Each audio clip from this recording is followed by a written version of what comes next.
A quorum being present, the Select Committee to investigate the January 6th attack on the United States Capitol will be in order. The Select Committee is meeting today to receive testimony on the law enforcement experience on January 6th. Without objection, the chair is authorized to declare the committee in recess at any time. I now recognize myself for an opening statement. Let me say a few words at the outset about this committee's work and how, as chairman, I plan to run things. We're going to be guided solely by the facts of what happened on January 6th in the run up to that tragic day and what has taken place since. That's what we're charged to do by House Resolution 503. There's no place for politics or partisanship in this investigation. Our only charge is to follow the facts where they lead us. And while we have a lot to uncover, there are a few things we already know. We know that the insurrection on January 6th was a violent attack that involved vicious assault on law enforcement. We know there's evidence in a coordinated, planned attack. We know that men and women who stormed the Capitol wanted to derail the peaceful transfer of power in this country. We know that 7 people lost their lives, that more than 140 police officers suffered injuries. We know that efforts to subvert our democracy are ongoing, and a major part of the Select Committee's work will be to find ways to eliminate that threat. We also know that the rioters came dangerously close to succeeding. If not for the heroism of the United States Capitol Police and the Metropolitan Police Department, many more lives might have been lost, and the rioters could have accomplished what they set out to do, upend American democracy. It's an honor to have 4 of these heroes sitting before us today. We welcome them for appearing here, and more importantly, for your heroism on January 6th. You have the gratitude of this committee and this country. You held the line that day. I can't overstate what was on the line, our democracy. You held the line. We're going to revisit some of those moments today, and it won't be easy, but history will remember your names and your actions. And it's important to think about history as this committee starts its work. And as we hear from these courageous men and to get answers for the American people, because we need to understand our history if we want to understand the significance of what happened on January 6th and our role as members of the People's House. I'm talking about the peaceful transfer of power. 200 years ago, in 1801, the House of Representatives did one of its jobs laid out in the Constitution. After a deadlock in the Electoral College, this body cast 36 ballots and ultimately settled the contest for President of the United States. What followed was the first peaceful transfer of power in our country's history. We know that since then, our history has been far from perfect. We've been torn apart and brought back together. We've struggled across generations to make our country's great vision a reality for all Americans. We won victories and we've suffered failures. But the peaceful transfer of power has stood as the pillar of our democracy. It's one of those things we rely on, a safeguard that we hold close, because as heated and angry and divided as we may be, whatever victories we celebrate or upheavals we endure, we can rest easy knowing that when the moment comes, our system guarantees that one party will hand the reins to another if that's the will of the people. And while our institutions endured, and while Joe Biden is the legitimately elected president of the United States, a peaceful transfer of power didn't happen this year. It did not happen. Let that sink in. Think about it. A violent mob was pointed toward the Capitol and told to win a trial by combat Some descended on this city with clear plans to disrupt our democracy.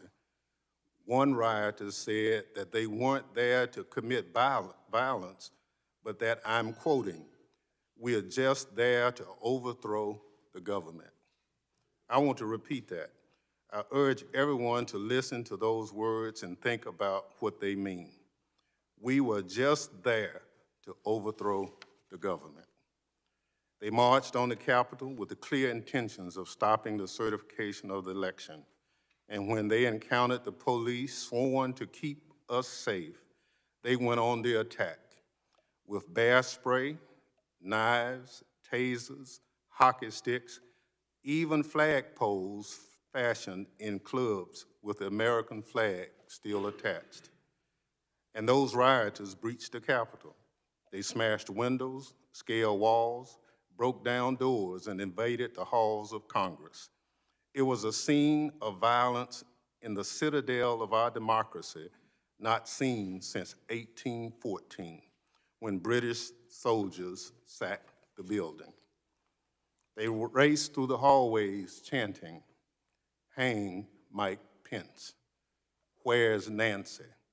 They stormed onto the Senate floor because they wanted to stop the Senate from certifying the election.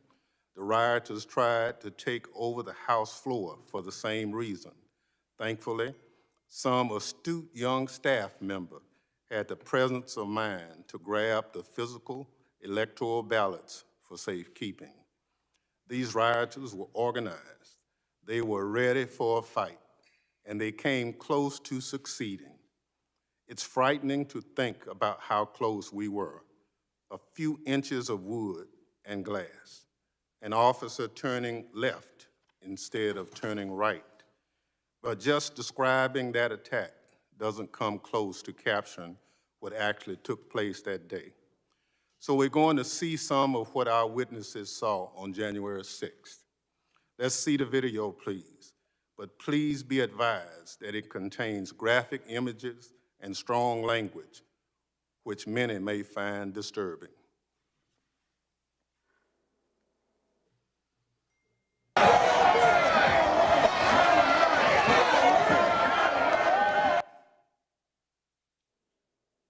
Hey, brother, we're boots on the ground here. We're moving on to Capitol now. I'll give you a boots on the ground update here in a few. Multiple Capitol entries!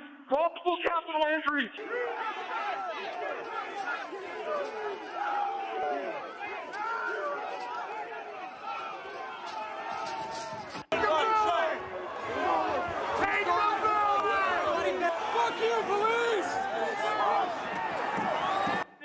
We're still taking metal, sharpened objects, missiles to include bottles and rocks, and hand-thrown chemical-grade fireworks.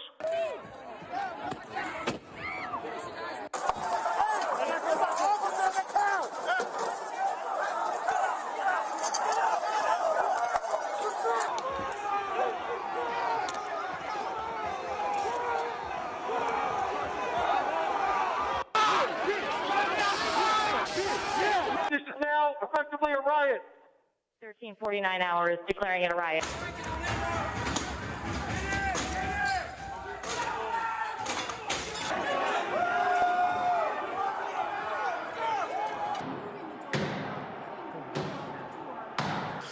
Okay, guys, apparently this tip of the spear has entered the Capitol building.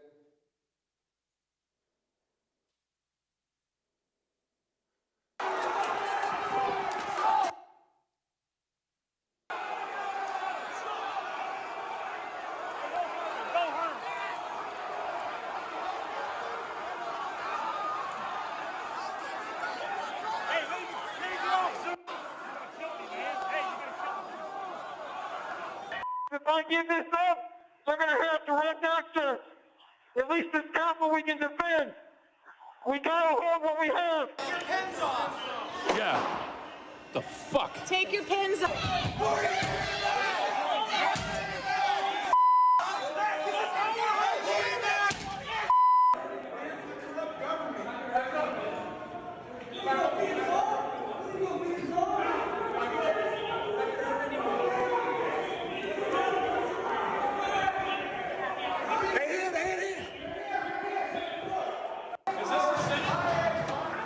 Where the fuck are they?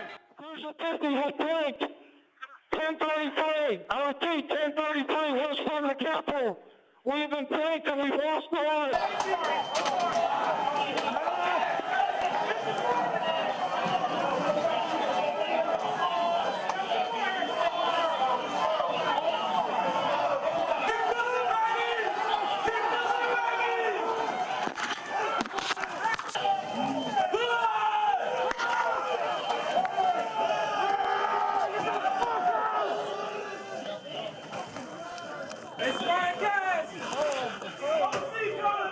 Lock the shields! Lock them together! Lock them together! We need fresh patriots abroad! Jimmy, get him to the back! Get him to the back! Get him to the back! Let's get some fresh faces up front!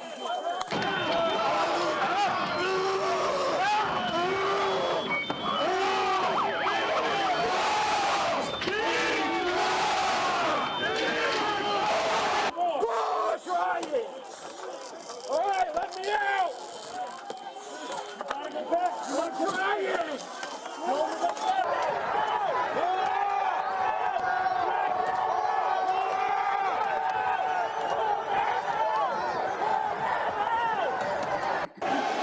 Can I speak to Pelosi? Yeah, we're coming, bitch!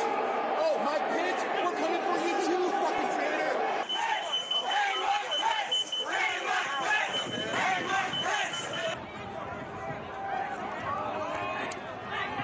They've got the gallows set upside this Capitol building. It's time to start fucking using them. Start making a list, put all those names down, and we start hunting them down one by one. Traitors get guillotined. Mobilize in your own cities, your own counties, storm your own Capitol buildings, and take down every one of these corrupt motherfuckers. So we fucking need to have 30,000 guns up here. That's true.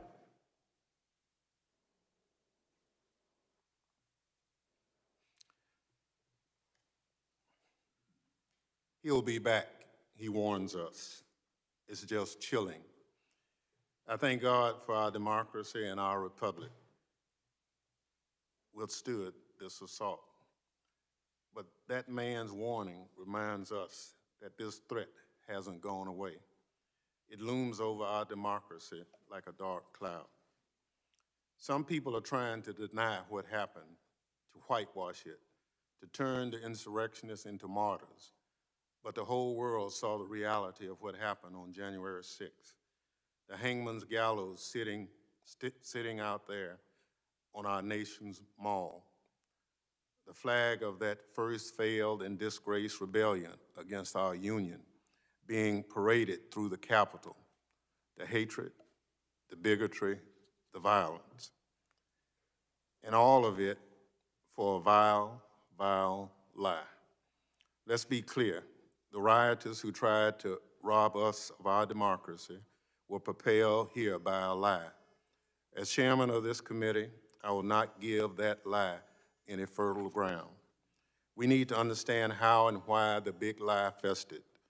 We need to know minute by minute how January 6th unfolded. We need to understand how the rotten lie behind January 6th has continued to spread and feed the forces that would undermine American democracy. And we need to figure out how to fix the damage. It won't be easy, but I have tremendous confidence in the colleagues sitting to my left and right. These are men and women of courage and character. We did not ask for this, but the House of Representatives did its job to give this country its first peaceful transfer of power, and we'll do our job now to make sure the peaceful transfer of power remains a pillar of our democracy. We cannot allow ourselves to be undone by liars and cheaters. This is the United States of America. My distinguished colleague from Wyoming, Ms. Cheney, is not the ranking member of this select committee, but because this investigation is bipartisan, it's important that we hear Republican voices as well. I now recognize Representative Cheney for an opening statement. Thank you very much, Chairman Thompson. Thank you to all my colleagues on this committee. And thank you to each of the witnesses appearing before us today. It is because of you. You held the line. You defended all of us. You defended the Capitol, and you defended the Constitution and our republic. And every American owes you our undying gratitude. Every American, I hope, will be able to hear your testimony today and will watch the videos. The videos show the unbelievable violence and the inexcusable and intolerable cruelty that you all faced, and people need to know the truth. I want to begin by reflecting briefly on the investigation that we're launching today. Every one of us here on the dais voted for and would have preferred that these matters be investigated by an independent, nonpartisan commission composed of 5 prominent Americans selected by each party and modeled on the 9/11 Commission. Although such a commission was opposed by my own leadership in the House, it overwhelmingly passed with the support of 35 Republican members. It was defeated by Republicans in the Senate, and that leaves us where we are today. We cannot leave the violence of January 6th and its causes uninvestigated. The American people deserve the full and open testimony of every person with knowledge of the planning and preparation for January 6th. We must know what happened here at the Capitol.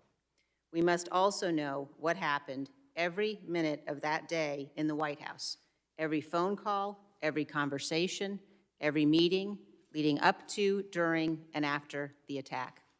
Honorable men and women have an obligation to step forward. If those responsible are not held accountable, and if Congress does not act responsibly, this will remain a cancer on our constitutional republic, undermining the peaceful transfer of power at the heart of our democratic system. We will face the threat of more violence in the months to come and another January 6th every 4 years. I have been a conservative Republican since 1984 when I first voted for Ronald Reagan. I've disagreed sharply on policy and politics with almost every Democratic member of this committee. But in the end, we are one nation under God. The framers of our Constitution recognized the danger of the vicious factionalism of partisan politics. And they knew that our daily arguments could become so fierce that we might lose track of our most important obligation, to defend the rule of law and the freedom of all Americans. That is why our framers compelled each of us to swear a solemn oath to preserve and protect the Constitution. When a threat to our constitutional order arises, as it has here, we are obligated to rise above politics. This investigation must be nonpartisan. While we begin today by taking the public testimony of these 4 heroic men, we must also realize that the task of this committee will require persistence. We must issue and enforce subpoenas promptly. We must get to objective truth. We must overcome the many efforts we are already seeing to cover up and obscure the facts. On January 6th and in the days thereafter, almost all members of my party recognized the events of that day for what they actually were. One Republican, for example, said, quote, "What is happening at the U.S. Capitol right now is unacceptable and un-American. Those participating in lawlessness and violence must be arrested and prosecuted to the fullest extent of the law." No member of Congress should now attempt to defend the indefensible, obstruct this investigation, or whitewash what happened that day. We must act with honor and duty and in the interest of our nation. America is great because we preserve our democratic institutions at all costs. Until January 6th, we were proof positive for the world that a nation conceived in liberty could long endure.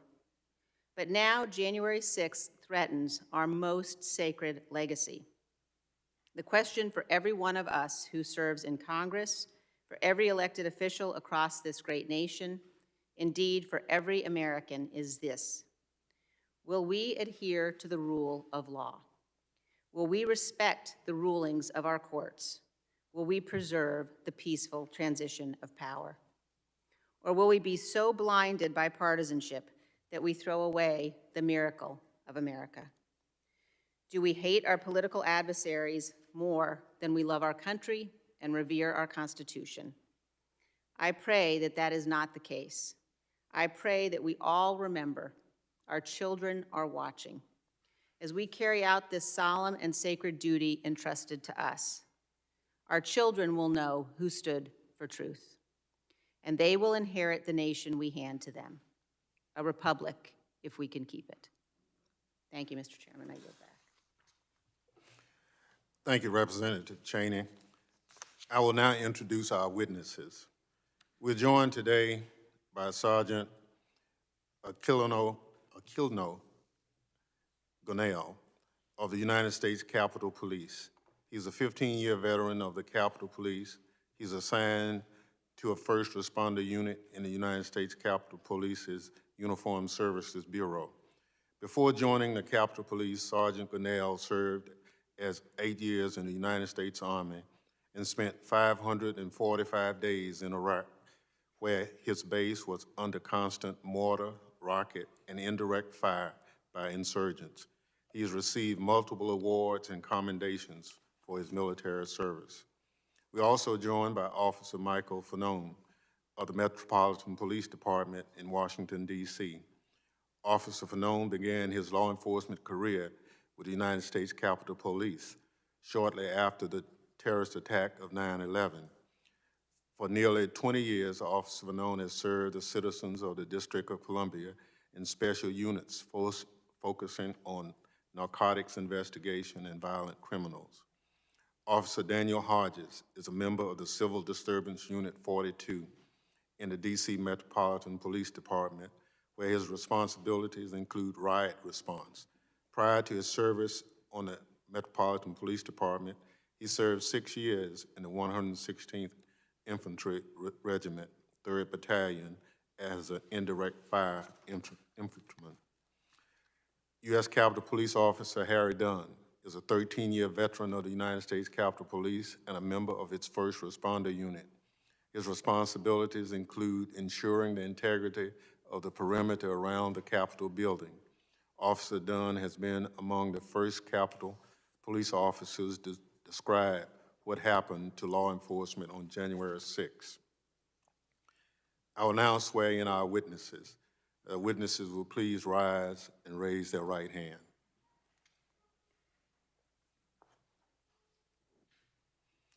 Do you swear or affirm that the testimony you are about to give is the truth, the whole truth, and nothing but the truth, so help you God? Thank you. You may be seated. Let the record reflect the witnesses answered in the affirmative. Without objection, the witness's full statement will be included in the record. I now recognize Sergeant Gonnell to summarize his testimony. Good morning, everybody. Morning. Chairman Thompson, members of the Select Committee, thank you for the opportunity to testify regarding the attack on the U.S. Capitol on January 6, 2021. It is with honor and heavy heart that I come before you to tell you my story from a painful first-hand experience of what happened that terrible day at the Capitol. I'm providing this testimony solely on my personal capacity and not as a representative of the U.S. Capitol. It is imperative that the events of January 6 are fully investigated, and the Congress and the American people know the truth of what actually occurred, and that all those responsible are held accountable, particularly to ensure that horrific and shameful event in our history never repeats itself. I applaud you for pursuing this objective. Even though there's overwhelming evidence to the contrary, including hours and hours of videos and photographic coverage, there's a continuous shocking attempt to ignore or try to destroy the truth of what truly happened that day, and to whitewash the facts into something other than what they all mistakenly reveal, an attack on our democracy by a violent domestic extremists and a stain on our history and our moral standing here at home and abroad. As a child in the Dominican Republic, I look up to the United States as the land of opportunity and a place to better myself. And from that moment I landed at JFK in 1992, I have tried to pursue that goal. Thankfully, I achieved that goal on many levels. I was the first in my family to graduate college, join the Army, and become a police officer. On July 23rd, 1999, the day before my 21st birthday, I raised my hand and swore to protect the Constitution of the United States. Because this country gave me an opportunity to become anything that I wanted. At that time, I already started basic training with the Army Reserves. In fact, I raised my hand several times in ceremonies to pledge my commitment to defend and protect the Constitution of the United States. When I joined the Army Reserves, when I was promoted to Sergeant War in the Army, when I was promoted during my naturalization ceremony, and when my reenlistment in the Army, when I joined the United States Capitol Police, and lastly, when I was promoted to Sergeant 3 years ago. I have always taken my oath seriously. On January 6, 2021, I fulfilled my oath once more, this time to defend the United States Capitol and members of Congress carrying out their constitutional duties to certify the results of the November 2020 presidential election. To be honest, I did not recognize my fellow citizens who stormed the Capitol on January 6, or the United States that they claim to represent. When I was 25 years old and then a sergeant in the Army, I had deployed to Iraq for Operation Iraqi Freedom. From time to time, I volunteered to travel on IED-infested roads to conduct supply missions for U.S. and allied forces and local Iraqi population as well. But on January 6, for the first time, I was more afraid to work at the Capitol than my entire deployment to Iraq. In Iraq, we expected armed violence because we were in a war zone, but nothing in my experience in the Army or as a law enforcement officer prepared me for what we confronted on January 6. The verbal assaults and disrespect we endured from the rioters were bad enough. I was falsely accused of betraying my oath, of choosing my paycheck over my loyalty to the U.S. Constitution, even as I defended the very democratic process that protected everyone in the hostile crowd. While I was at the Lower West Terrace at the Capitol, working with my fellow officers to prevent the breach and restore order, the rioters called me a traitor, a disgrace, and shouted that I, an Army veteran and a police officer, should be executed. Some of the rioters had the audacity to tell me there was nothing personal, that they would go through me, through us, police officers, to achieve their goal, as they were breaking metal barriers to use as a weapon against us. Or they used more menacing language. If you shoot us, we all have weapons, we will shoot back. Or we'll get our guns, we outnumber you. They said, join us. I heard specific threats to the lives of Speaker Nancy Pelosi and then also Vice President Mike Pence. But the physical violence we experienced was horrific and devastating. My fellow officers and I were punched, kicked, shoved, sprayed with chemical irritants, and even blinded with eye-damaging lasers by a violent mob, who apparently saw us, law enforcement officers, dedicated to ironically protecting them as U.S. citizens, as an impediment to their attempted insurrection. The mob brought weapons to try to accomplish their insurrectionist objectives and use them against us. These weapons included hammers, rebars, knives, baton, and police shields taken by force, as well as bear spray and pepper spray. Some of the rioters wore tactical gear, including bulletproof vests and gas masks. The rioter also forcibly took out batons and shields to use them against us. I was particularly shocked at seeing the insurrectionists violently attack us with the very American flag that they claim to sought to protect. Based on the coordinated tactics we observed and verbal commands we heard, it appears that many of these attackers had law enforcement or military experience. The rioters were vicious and relentless. We found ourselves in a violent battle, desperate to attempt to prevent the breach of the Capitol by the entrance near the inauguration stage. Metropolitan police officers were being pulled into the crowd. We have one right here, right next to me.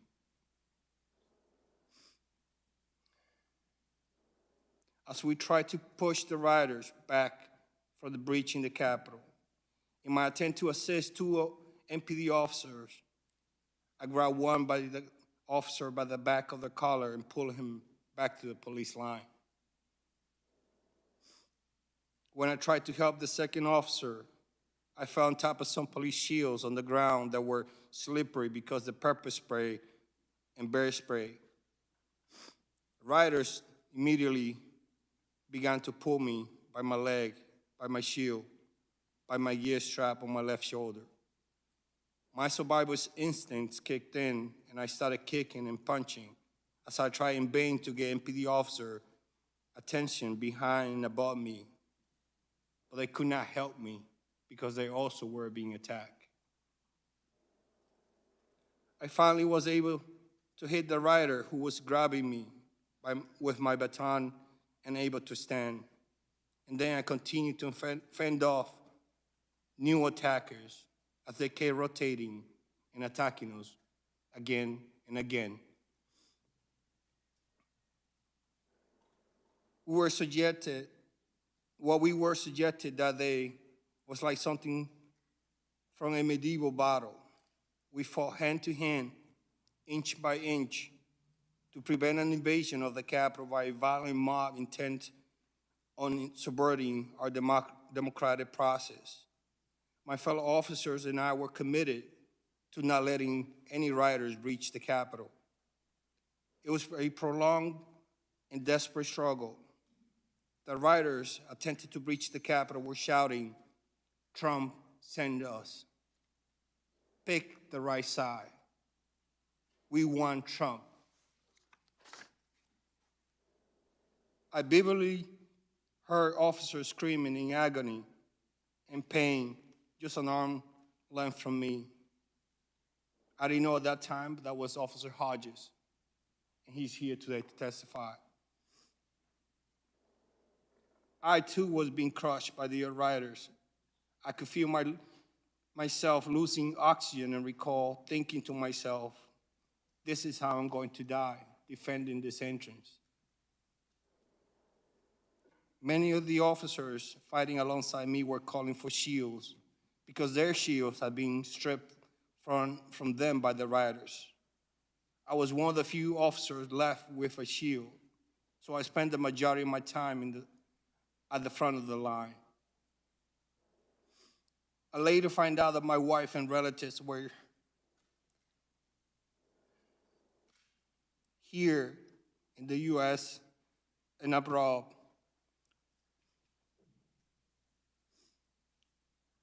Were frantically calling and texting me from 2 p.m. onward because they were watching the turmoil on television. It was now until 4:26 p.m. after giving CPR to one of the rioters who breached the Capitol in an effort to save her life that I finally had a chance to let my own family know that I was alive.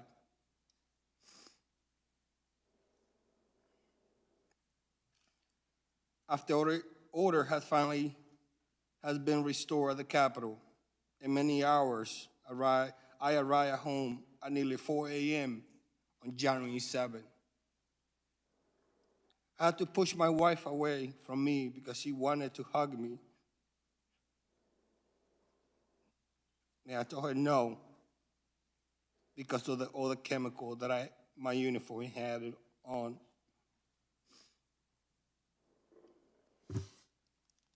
Sorry.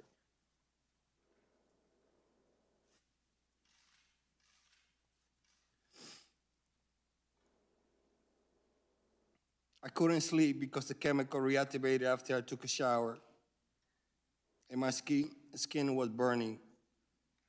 I finally fell asleep 2 hours later, completely physically and mentally exhausted. Yet by 8 o'clock a.m., I was already back, on my way back to the Capitol.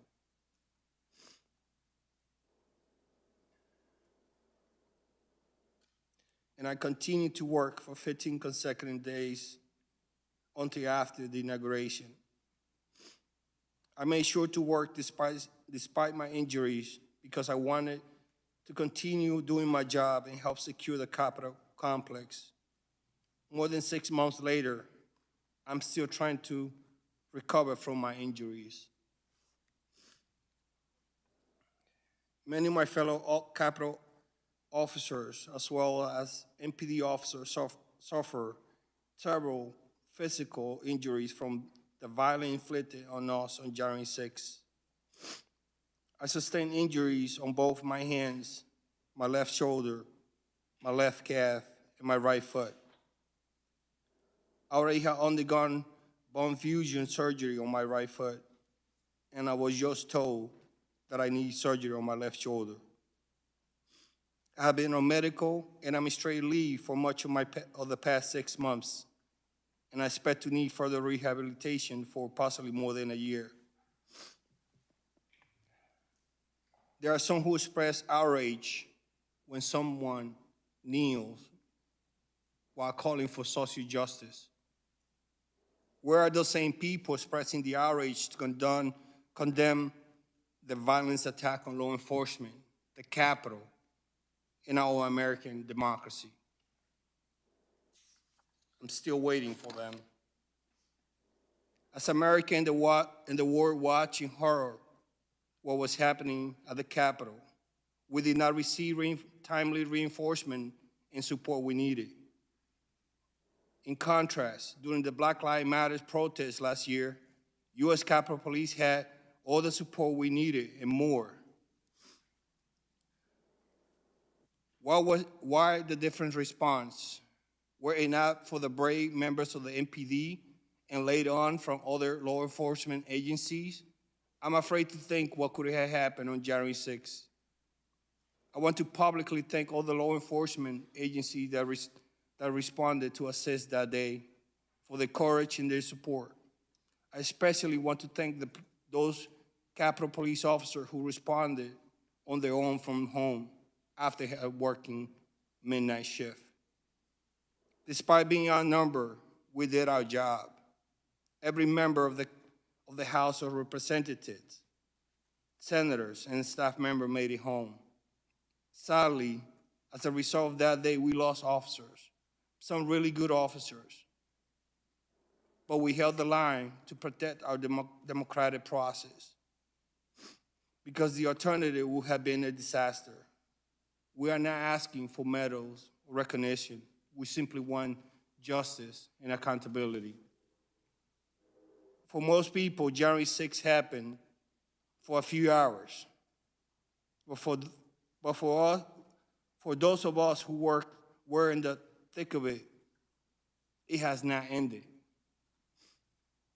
That day continued to be a constant trauma for us literally every day, whether because of our physical or emotional injuries or both. while it has not received much attention, sadly, many of my colleagues have quietly resigned from the Capitol because of that day. I'm also regularly called by law enforcement officials and prosecutors to help identify from photographs and videos the rioters. And to be honest, physical therapy is painful and hard.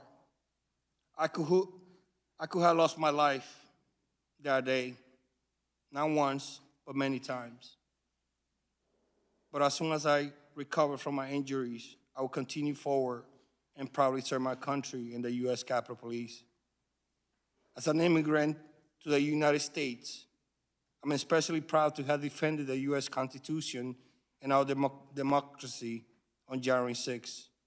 I hope that everyone in the position of authority in our country has the courage and conviction to do their part by investigating what happened on that terrible day and why. This investigation is essential to our democracy, and I'm deeply grateful to you for undertaking it.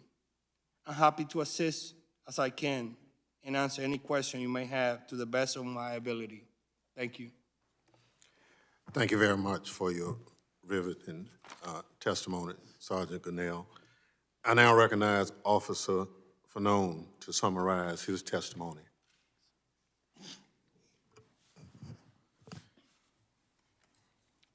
Thank you, Mr. Chairman, and members of this committee, for inviting me to provide my eyewitness testimony of the violent assault on our nation's capital on January 6, 2021.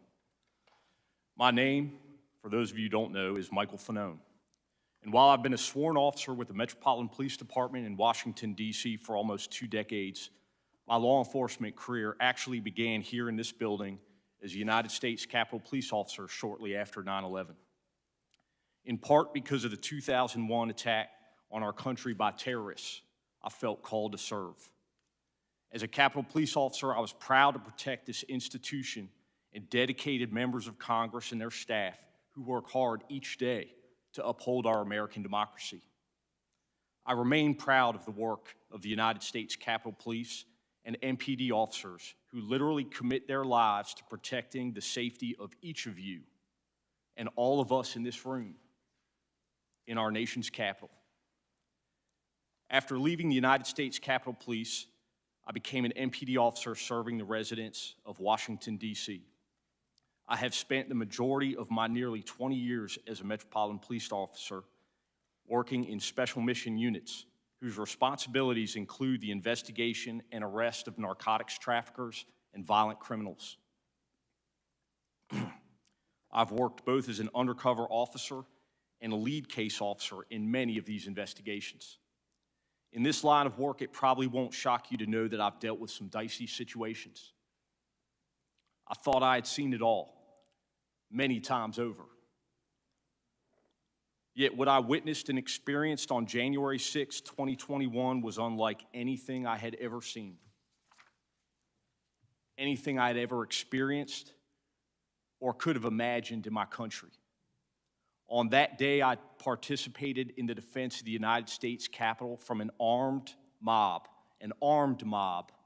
of thousands determined to get inside, because I was among the vastly outnumbered group of law enforcement officers protecting the Capitol and the people inside it. I was grabbed, beaten, tased, all while being called a traitor to my country. I was at risk of being stripped of and killed with my own firearm, as I heard chants of "kill him with his own gun." I could still hear those words in my head today. Although I regularly deal with risky situations on the job, nowhere in my wildest imagination did I ever expect to be in that situation or sitting here before you talking about it. That experience and its aftermath were something that not even my extensive law enforcement training could prepare me for. I was just one of hundreds of local police who lined up to protect Congress, even though I had not been assigned to do that. Some had asked why we ran to help when we didn't have to. I did that because I simply could not ignore what was happening. Like many other officers, I could not ignore the numerous calls for help coming from the Capitol complex. I'm a plainclothes officer assigned to the 1st District's crime suppression team. But for the first time in nearly a decade, I put on my uniform. When my partner, Jimmy Albright, and I arrived at the Capitol around 3 that afternoon, it was like it was unlike any scene I had ever witnessed. Jimmy parked our police vehicle near the intersection of South Capitol Street and D Street in Southeast, and we walked to the Capitol, from there passing the Longworth House Office building. It was eerily quiet, and the sidewalks, usually filled with pedestrians, were empty. As we made our way to Independence Avenue, I could see dozens of empty police vehicles that filled the street, police barricades which had been abandoned, and hundreds of angry protesters, many of whom taunted us as we walked towards the Capitol building. Jimmy and I immediately began to search for an area where we could be of most assistance. We made our way through a door on the south side of the Capitol, walking then to the crypt and finally down to the lower West Terrace tunnel. It was there that I observed a police commander struggling to breathe as he dealt with the effects of CS gas that lingered in the air. Then I watched him collect himself, straighten his cap and trench coat adorned with its silver eagles, and return to the line. That commander was Ramey Kyle of the Metropolitan Police Department, and those images are etched into my memory, never to be forgotten. In the midst of that intense and chaotic scene, Commander Kyle remained cool, calm, and collected as he gave commands to his officers. "Hold the line," he shouted over the roar. Of course, that day, the line was the seat of our American government. Despite the confusion and stress of the situation, observing Ray's leadership, protecting a place I cared so much about, was the most inspirational moment of my life. The bravery he and others showed that day are the best examples of duty, honor, and service. Each of us who carries a badge should bring those core values to our work every day. The fighting in the lower West Terrace tunnel was nothing short of brutal. Here I observed approximately 30 police officers standing shoulder to shoulder, maybe 4 or 5 abreast, using the weight of their bodies to hold back the onslaught of violent attackers. Many of these officers were injured, bleeding, and fatigued, but they continued to hold the line. As I don't have to tell the members in this room, the tunnel is a narrow and long hallway. It is not the sort of space anyone would want to be pulled into hand-to-hand combat with an angry mob. Although the narrowness of the hallway provided what was probably the only chance of holding back the crowd from entering your personal offices, the House, and Senate chambers.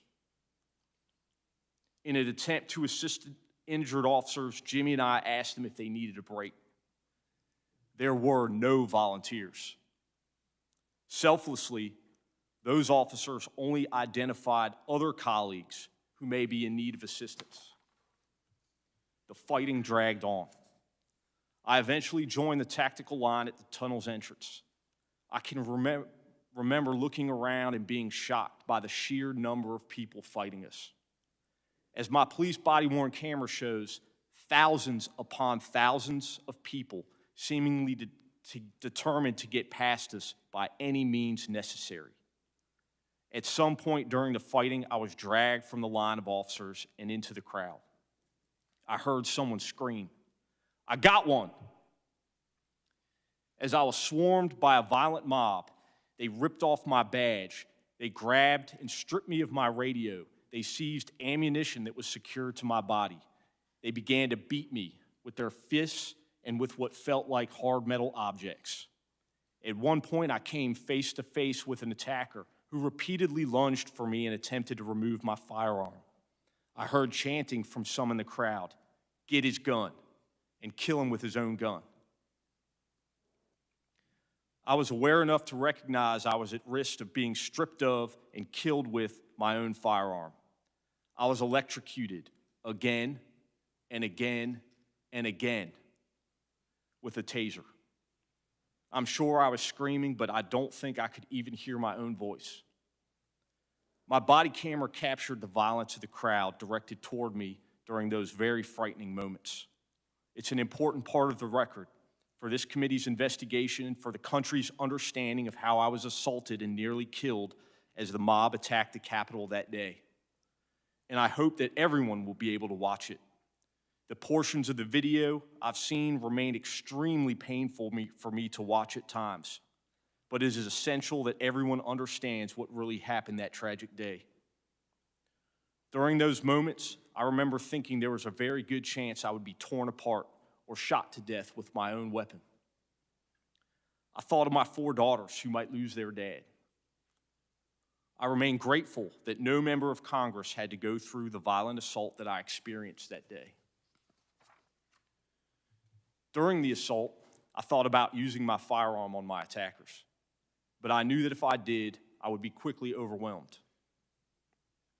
And that, in their minds, would provide them with the justification for killing me. So I instead decided to appeal to any humanity they might have. I said as loud as I could manage, "I've got kids." Thankfully, some in the crowd stepped in and assisted me. Those few individuals protected me from a crowd and inched me toward the Capitol until my fellow officers could rescue me. I was carried back inside. What happened afterwards is much less vivid. I had been beaten unconscious and remained so for more than 4 minutes. I know that Jimmy helped to evacuate me from the building and drove me to MedStar Washington Hospital Center, despite suffering significant injuries himself. At the hospital, doctors told me that I had suffered a heart attack, and I was later diagnosed with a concussion, a traumatic brain injury, and post-traumatic stress disorder.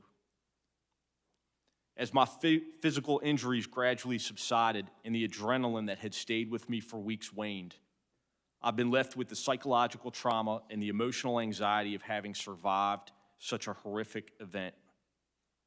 And my children continue to deal with the trauma of nearly losing their dad that day.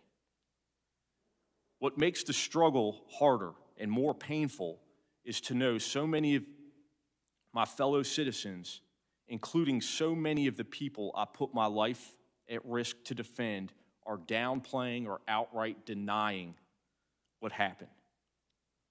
I feel like I went to hell and back to protect them and the people in this room. But too many are now telling me that hell doesn't exist, or that hell actually wasn't that bad. The indifference shown to my colleagues is disgraceful. My law enforcement career prepared me to cope with some of the aspects of this experience. Being an officer, you know your life is at risk whenever you walk out the door, even if you don't expect otherwise law-abiding citizens to take up arms against you.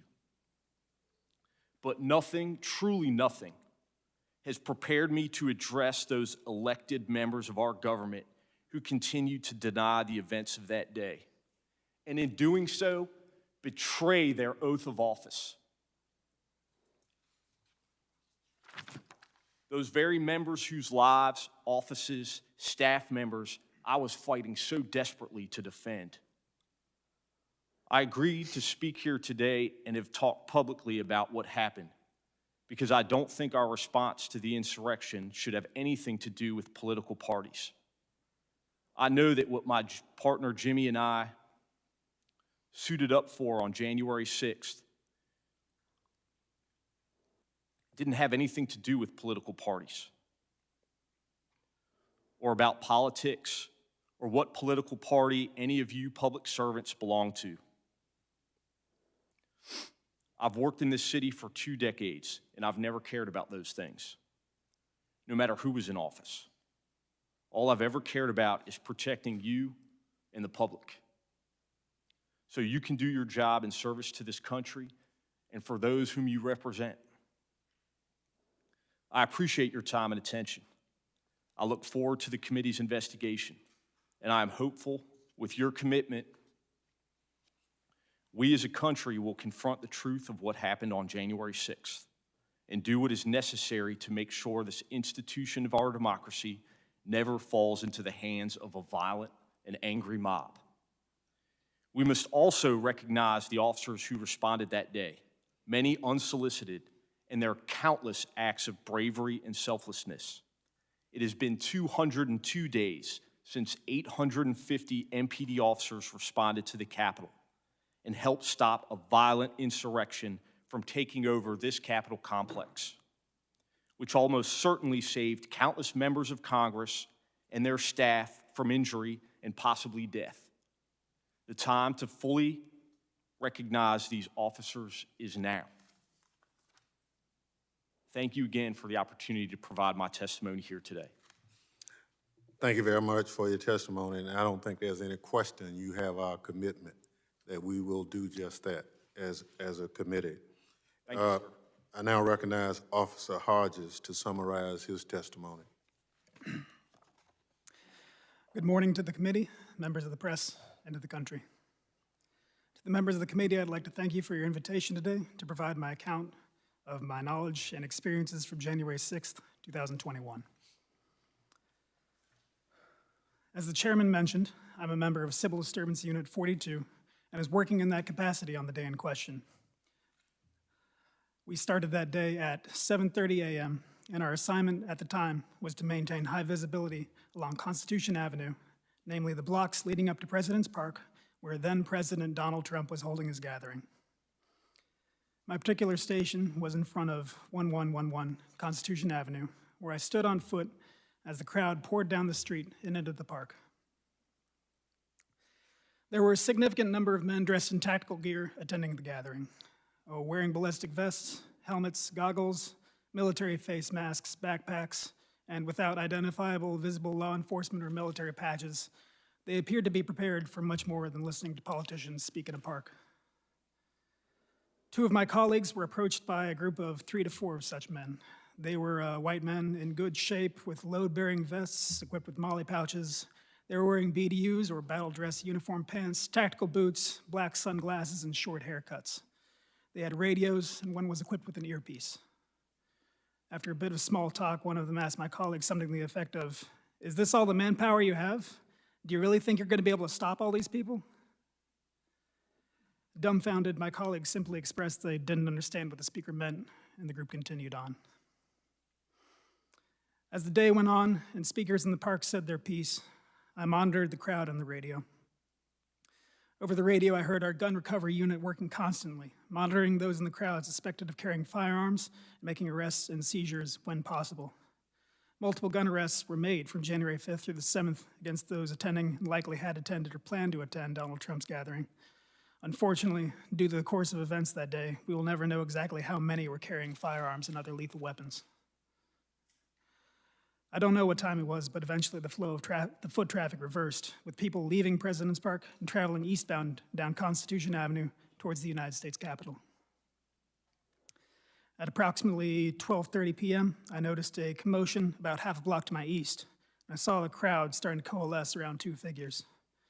I ran to where they were and found a confrontation at the intersection of 10th and Constitution Avenue Northwest. One counter-protester, a black man, was backpedaling away from a white man in a Trump-labeled face mask who was closely following him with an outstretched arm. Myself and my colleague first arrived and physically separated the two, but a crowd of Donald Trump's people had gathered. They attempted to bait the counter-protester into attacking, shouting insults such as, "Your mother's a whore," and accusing him of hiding behind the cops. Eventually, enough MPD members had gathered to move along the crowd, who continued eastbound toward the Capitol building, and the counter-protester departed northbound on 10th Street. Returning to my post, I continued to monitor the radio. I could hear Commander Glover leading the defense efforts at the Capitol as the protesters began their transition from peaceful assembly into terrorism. I became agitated and wished we could move in to support as I could hear the increasing desperation in the commander's voice, yet we still had to wait for our orders to change. And eventually they did. At approximately 1:30 p.m., the commander authorized rapid response platoons to deploy their hard gear and respond to the Capitol, including CDU 42. The last thing I remember hearing over the air before departing for the Capitol grounds was confirmation that our explosive ordnance disposal team had discovered a device. Given which unit was being associated with the device, I immediately realized MPD had discovered a bomb of some type near the Capitol. This thought was never far from my mind for the rest of the day. We ran back to our vans and got on our hard gear as quickly as we could. Navigating alternate routes to avoid the foot traffic, we drove as close as we could to the Capitol, disembarking at the northwest side of the Capitol grounds. We gave our gear a final check and marched towards the West Terrace. The crowd was thinner the further out from the Capitol you were. So as we marched, the resistance that we initially met was verbal. A man sarcastically yelled, "Here come the boys in blue, so brave." Another called on us to remember your oath. There was plenty of booing. A woman called us stormtroopers. Another woman, who was part of the mob of terrorists laying siege to the Capitol of the United States, shouted traitors. More found appeal in this label and shouted traitors at us as we passed. One man attempted to turn it into a duosyllabic chant. We continued to march. We had been marching in two columns, but as we got closer to the West Terrace, the crowd became so dense that in order to progress, we marched single file, with our hands on the shoulders of the man in front of us in order to avoid separation. However, as we came close to the terrace, our line was divided and we came under attack. A man attempted to rip the baton from my hands, and we wrestled for control. I retained my weapon after I pushed him back. He yelled at me, "You're on the wrong team." Cut off from our leadership, which was at the front of our formation, we huddled up and assessed the threats surrounding us. One man tried and failed to build a rapport with me, shouting, "Are you my brother?" Another takes a different tack, shouting, "You will die on your knees."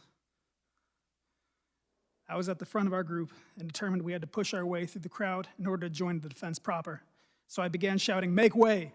as I forged ahead, hoping that I'm clearing a path for others behind me to follow. However, as I looked back, I saw that the rest of the group came under attack and were unable to follow. The crowd attempted to physically bar the rest of the platoon from following. I backtracked and started pulling the terrorists off my team from their backpacks and their collars.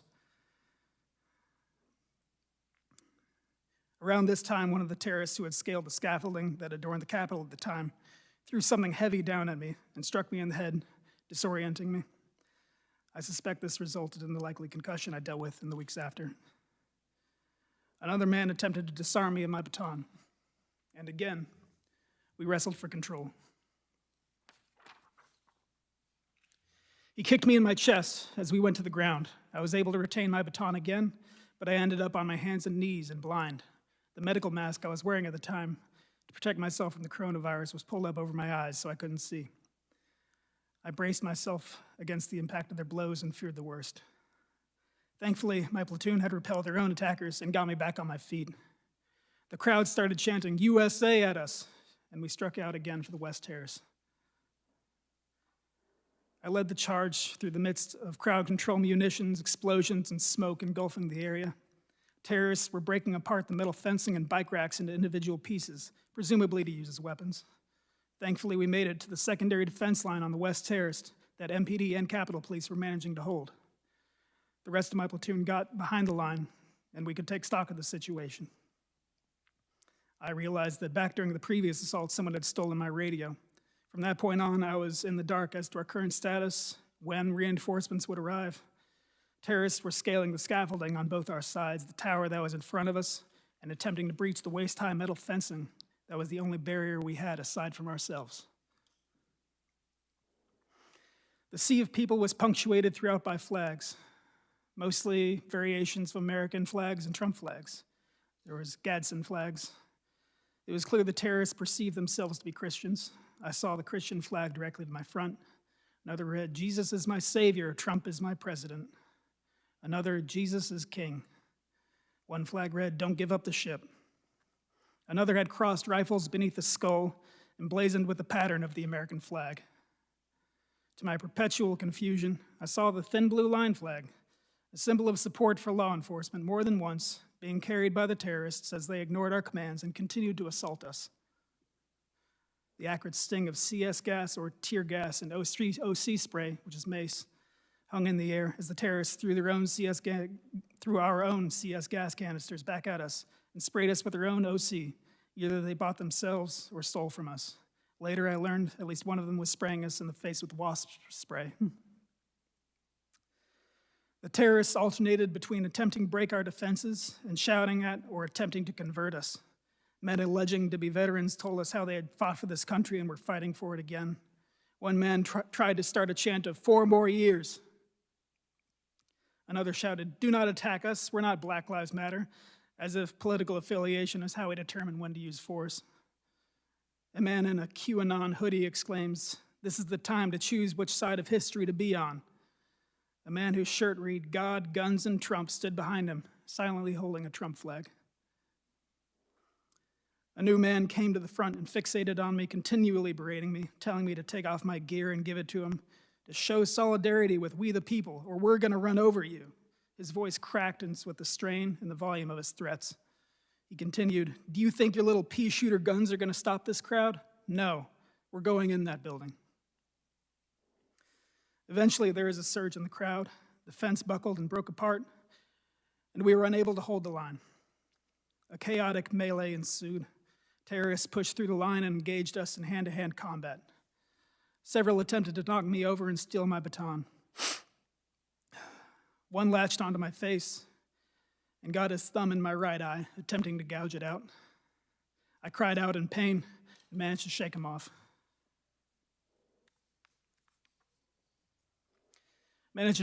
Before any permanent damage was done. I couldn't fully engage anyone. For the moment I do is when another 20 terrorists move in to attack while my hands are full. It was all we could do to keep ourselves on our feet and continue to fall back. I'm sprayed with a fire extinguisher, and a red smoke grenade burns at our feet. In the fight, a terrorist is knocked to the ground and his jacket rides up, exposing a large hunting knife on his belt. I, along with several other officers, piled on him, while another removed the knife from his person. He regained himself unharmed and shouts indignantly, "What are you doing? What are you guys doing?" At this point, the terrorists had claimed most of the western terrace, cornering myself and other officers on the southern edge. We found a side stair off of the terrace up to an upper landing, followed by more stairs up and inside.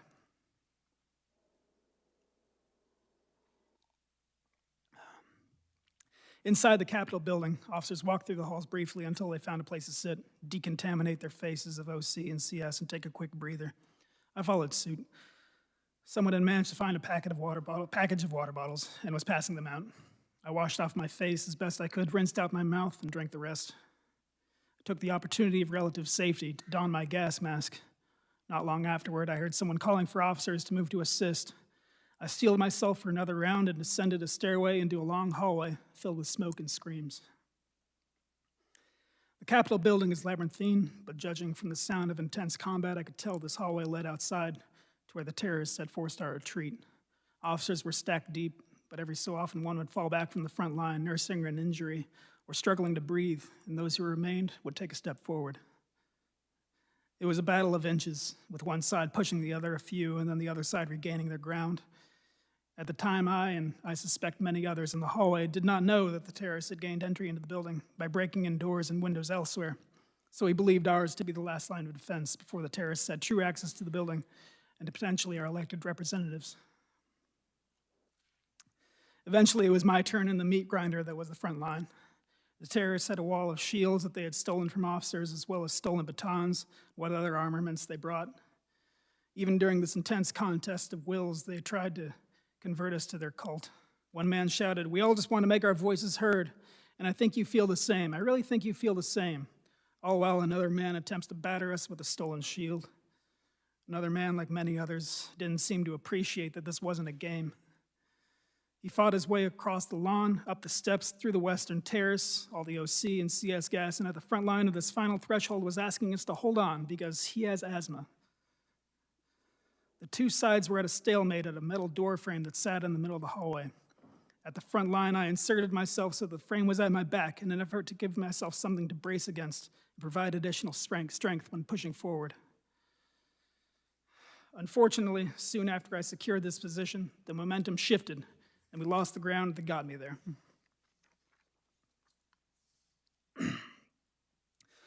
On my left was a man with a clear riot shield stolen during the assault. He slammed it against me and, with all the weight of the bodies pushing behind him, trapped me. My arms were pinned and effectively useless. trapped against either the shield on my left or the door frame on my right, with my posture granting me no functional strength or freedom of movement. I was effectively defenseless and gradually sustaining injury from the increasing pressure of the mob. Directly in front of me, a man seized the opportunity of my vulnerability. He grabbed the front of my gas mask and used it to beat my head against the door. He switched to pulling it off my head, the straps stretching against my skull and straining my neck. He never uttered any words I recognized, but opted instead for guttural screams. I remember him foaming at the mouth. He also put his cell phone in his mouth so that he had both hands free to assault me. Eventually, he succeeded in stripping away my gas mask, and a new rush of exposure to CS and OC spray hit me. The mob of terrorists were coordinating their efforts now, shouting, "Heave! Ho!" as they synchronized, pushing their weight forward, crushing me further against the metal door frame. The man in front of me grabbed my baton that I still held in my hands, and in my current state, I was unable to retain my weapon. He bashed me in the head and face with it, rupturing my lip and adding additional injury to my skull. At this point, I knew I couldn't sustain much more damage and remain upright. At best, I would collapse and be a liability to my colleagues. At worst, be dragged out into the crowd and lynched. Unable to move or otherwise signal the officers behind me that I needed to fall back, I did the only thing that I could do and screamed for help.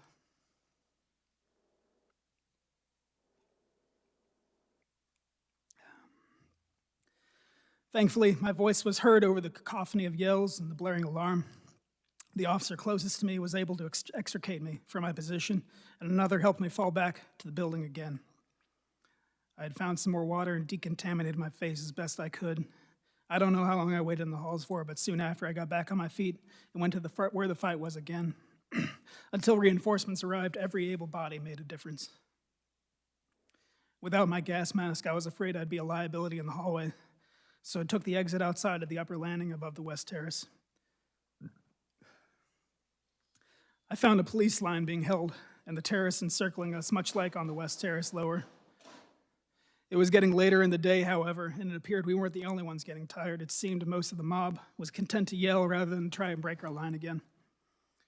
After some time of guarding the upper landing, I saw reinforcements arrive from the south. I'm not sure which law enforcement agency it was, but I turned to them and I started clapping, as it was a sign that badly needed help was starting to finally arrive. Soon after that, I started feeling the effects of the day taking their toll and went back inside to rest. Gradually, all the members of CDU 42 gathered in the room known as the Capitol Crypt. We checked on each other and convalesced, glad to see each other in one piece. Despite our exhaustion, we would have ran out into the fight again should the need have arisen. Thankfully, as the day wore on, more and more resources had arrived at the Capitol to drive off the terrorists. We stayed in the crypt until quite late. And even after we were allowed to leave the grounds, we didn't get to go home. Those who needed immediate medical attention took a van to the local hospital, while the rest of us parked near the city center until the city was deemed secure enough for us to check off. I believe we finally got that message around 1 a.m. the following morning. We drove back to the 4th District and from there went home. Thank you for letting me testify. Thank you very much for your testimony. I now recognize Officer Dunn to summarize his testimony.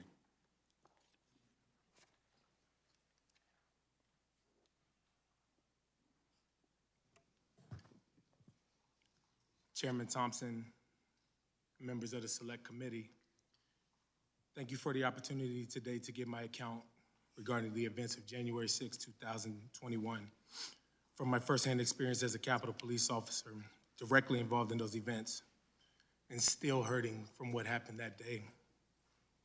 I'm providing this testimony solely in my personal capacity and not as a representative of the United States Capitol Police.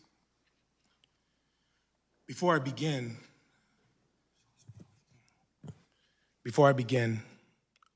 I'd like to take a moment of my time to ask for a moment of silence for my fallen colleague, Officer Brian Sicknick, who died from injuries he sustained in the line of duty defending the capital of our beloved democracy.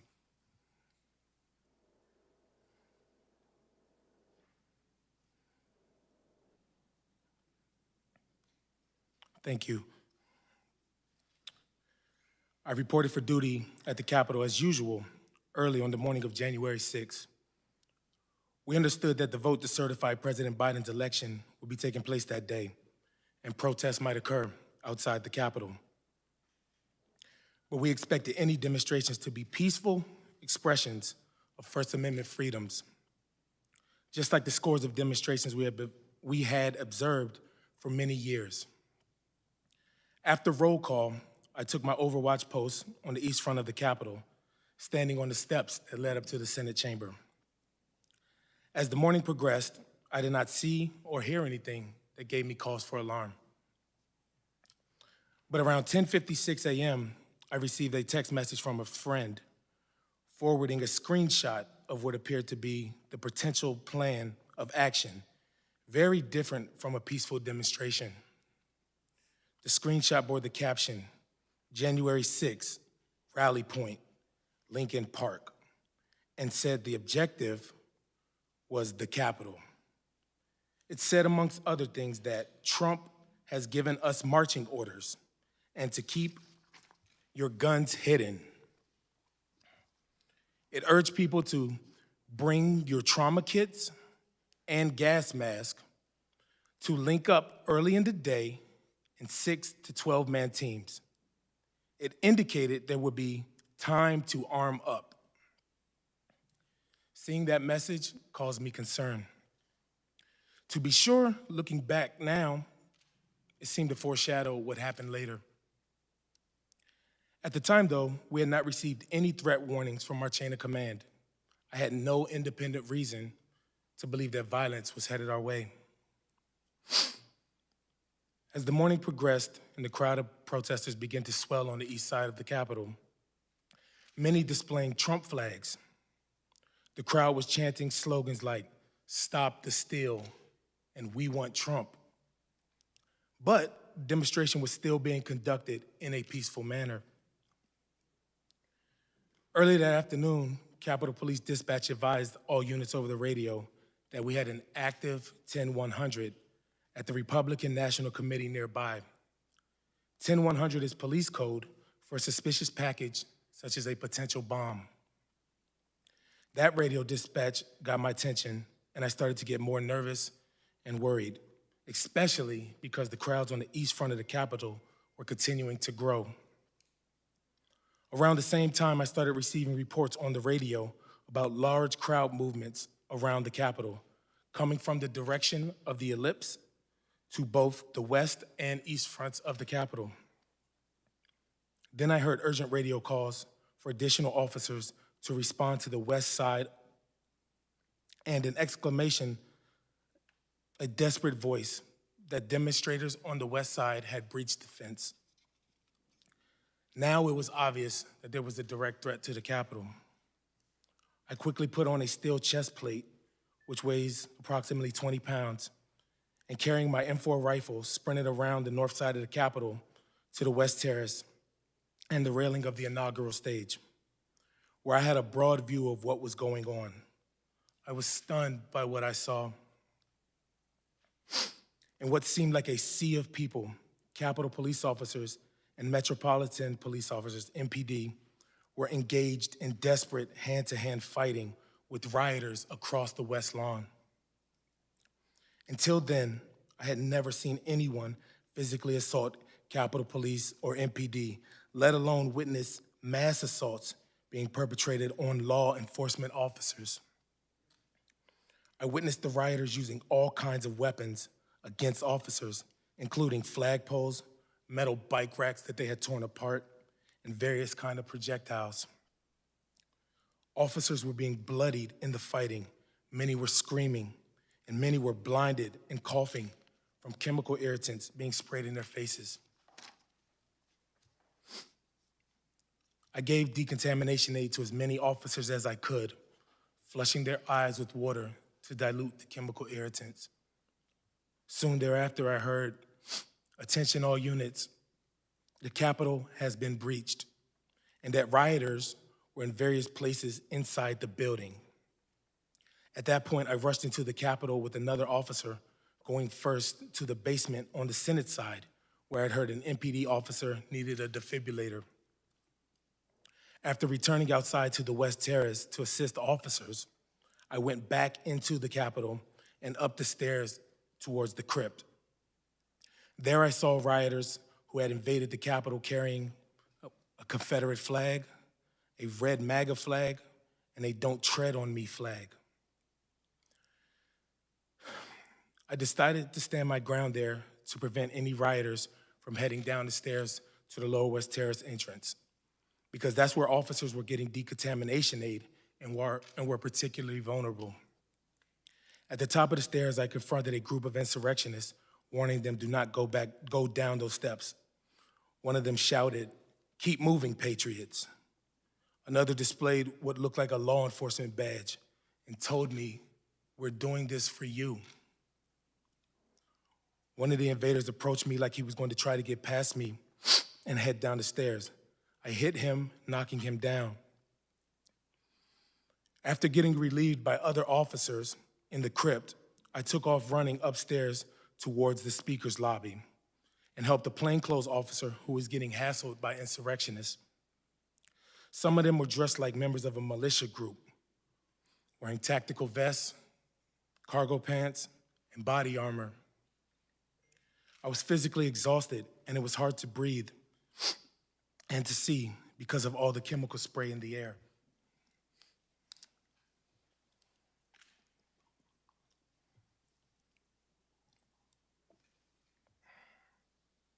More and more insurrectionists were pouring into the area by the speaker's lobby near the rotunda, and some wearing MAGA hats and shirts that said Trump 2020. I told them to just leave the Capitol, and in response they yelled, "No, man, this is our house. President Trump invited us here. We're here to stop the steal. Joe Biden is not the president. Nobody voted for Joe Biden." I'm a law enforcement officer, and I do my best to keep politics out of my job. But in this circumstance, I responded, "Well, I voted for Joe Biden. Does my vote not count? Am I nobody?" That prompted a torrent of racial epithets. One woman in a pink MAGA shirt yelled, "You hear that, guys? This nigger voted for Joe Biden." Then the crowd, perhaps around 20 people, joined in screaming, "Boo, fucking nigger." No one had ever called me a nigger while wearing the uniform of a Capitol Police officer. In the days following the attempted insurrection, other Black officers shared with me their own stories of racial abuse on January 6th. One officer told me he had never, and in his entire 40 years of life, been called a nigger to his face, and that streak ended on January 6th. Yet another Black officer later told me he had been confronted by insurrectionists in the Capitol who told him, "Put your gun down and we'll show you what kind of nigger you really are." To be candid, the rest of the afternoon is a blur. But I know I went throughout the Capitol to assist officers who needed aid and help expel more insurrectionists. In the crypt, I encountered Sergeant Gonnell, who was giving assistance to an unconscious woman who had been in the crowd of rioters on the west side of the Capitol. I helped to carry her to the area of the House Majority Leader's office, where she was administered CPR. As the afternoon wore on, I was completely drained, both physically and emotionally, and in shock and in total disbelief over what had happened. Once the building was cleared, I went to the rotunda to recover with other officers and share our experiences from what happened that afternoon. Representative Rodney Davis was there offering support to officers, and when he and I saw each other, he came over and he gave me a big hug. I sat down on a bench in the rotunda with a friend of mine who was also a Black Capitol Police officer and told him about the racial slurs I endured. I became very emotional and began yelling, "How the blank could something like this happen? Is this America?" I began sobbing. Officers came over to console me.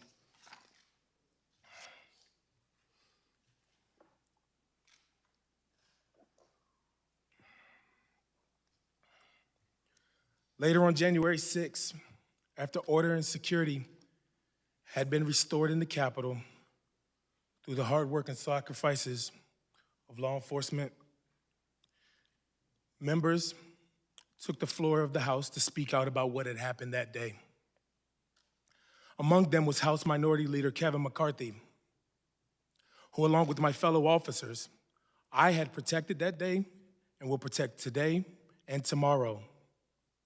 I had protected that day and will protect today and tomorrow. And the minority leader, to his great credit, said the following to the House: the violence, destruction, and chaos we saw earlier was unacceptable, undemocratic, and un-American. It was the saddest day I've ever had serving in this institution, end quote. Members of the Select Committee, the minority leader was absolutely right. How he described what took place in the Capitol. And for those of us in the Capitol Police who serve and revere this institution and who love the Capitol building, it was the saddest day for us as well. More than 6 months later, January 6th still isn't over for me. I've had to avail myself of multiple counseling sessions from the Capitol Police Employee Assistance Program, and I'm now receiving private counseling therapy for the persistent emotional trauma of that day. I've also participated in many peer support programs with fellow law enforcement officers from around the United States. I know so many other officers continue to hurt, both physically and emotionally. I want to take this moment to speak to my fellow officers about the emotions they are continuing to experience from the events of January 6th. There's absolutely nothing wrong with seeking professional counseling. What we went through that day was traumatic, and if you are hurting, please take advantage of the counseling services that are available to us. I also respectfully ask that this select committee review the available resources, the services available to us, and consider whether they are sufficient enough to meet our needs, especially with respect to the amount of leave that we are allowed. In closing, we can never again allow democracy to be put in peril, as it was on January 6th. I thank the members of the Select Committee for your commitment to determine what led to disaster at the Capitol on January 6th, what actually took place that day, and what steps should be taken to prevent such an attack on our democracy from ever happening again. I also want to thank and acknowledge my brothers and sisters in blue who fought alongside me on January 6th to protect our democracy. Each of you is a hero, and it is my honor to serve with you each and every day. I'd like to thank the American people for all of the support that they have provided these past several months to me and my fellow officers. Lastly, to the rioters, the insurrectionists, and the terrorists of that day, democracy went on that night and still continues to exist today. Democracy is bigger than any one person and any one party. You all tried to disrupt democracy that day, and you all failed. Thank you again for the opportunity to testify, and I would be happy to answer any questions that you may have. Thank you very much. I thank all the witnesses for their testimony. The rules we established allowed you the opportunity to tell your story. There's no question about it. You've done it in your own words. We appreciate it. And so what we will do now is begin our questioning of you. I now recognize myself for questions. At the time of the attack on the Capitol, I was in the gallery observing the proceedings on the House floor. While members of Congress were being protected by the police, you, the patriots protecting the Capitol and our very democracy, were being attacked by the mob outside. I want to learn more about what you did and what you witnessed. Officer Fanone, as a narcotics officer, you weren't supposed to be at the Capitol on January 6th, is that right? Yes, sir, that's correct. What prompted you to come to the Capitol?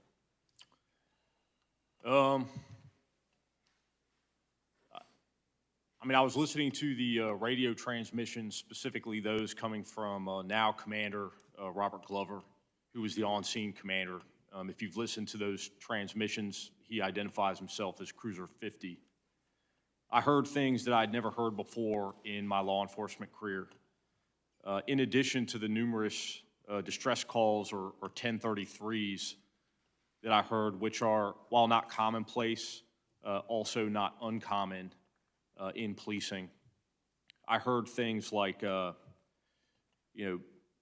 declaration of a citywide 1033, which in my career, to my recollection, has only been utilized in addition to the 9/11 attacks on the Navy Yard attack.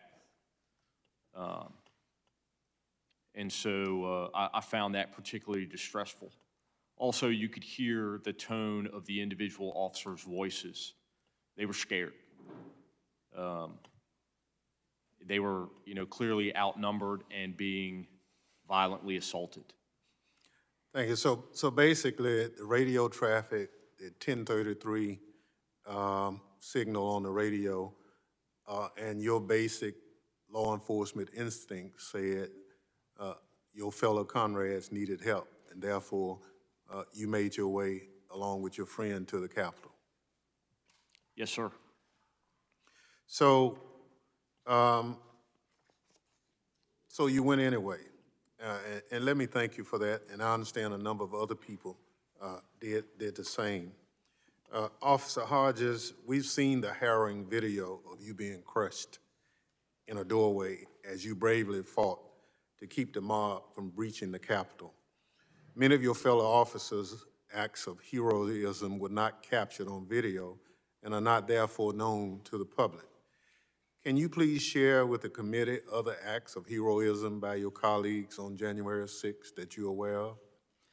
Absolutely. One of my sergeants, Sergeant Brian Peake, while fighting to maintain control over the barricades on the West Terrace, was struck by a rioter and fractured and severely lacerating his right index finger. He kept in the fight for several more hours after that. He just put some tape on it and a napkin and went back to work. He was there for several hours before finally accepting medical evac. He ended up having to have the tip of his finger removed. Another officer who was out there in the fight with us, he, much like myself, he had a large, heavy object thrown and struck his head. He wasn't as lucky as me, though. He has suffered lost time from that day, and he remains still out on medical leave. Even today, he has not returned to work. But at the time, he was still fighting. Another officer, he was fought on the West Terrace and in the tunnel, was instrumental to the defense. After being completely soaked with OC spray, was shocked several times by a cattle prod one of the terrorists brought with them. When I went over my testimony, my opening statement before, I mentioned that we were attacked outside the secondary defense line on the West Terrace, and after we rallied there, we continued onward. I know that another officer found a Capitol Police officer who was being dragged out into the crowd, and he was unable to signal to us what was going on, so he charged in there by himself and got that officer back out of there. And in the process, hyperextended his knee and took several other injuries. The Washington Post and Carnegie Mellon University have estimated that there were about 9,400 terrorists out there, and I would say we had about 150, 175 officers. So any one of them could tell you any amounts of heroic acts or injuries they sustained, but these are just a few that I know of. Thank you very much. Officer Gonnell, you talked about your tour in Iraq and what have you, and thank you for your service.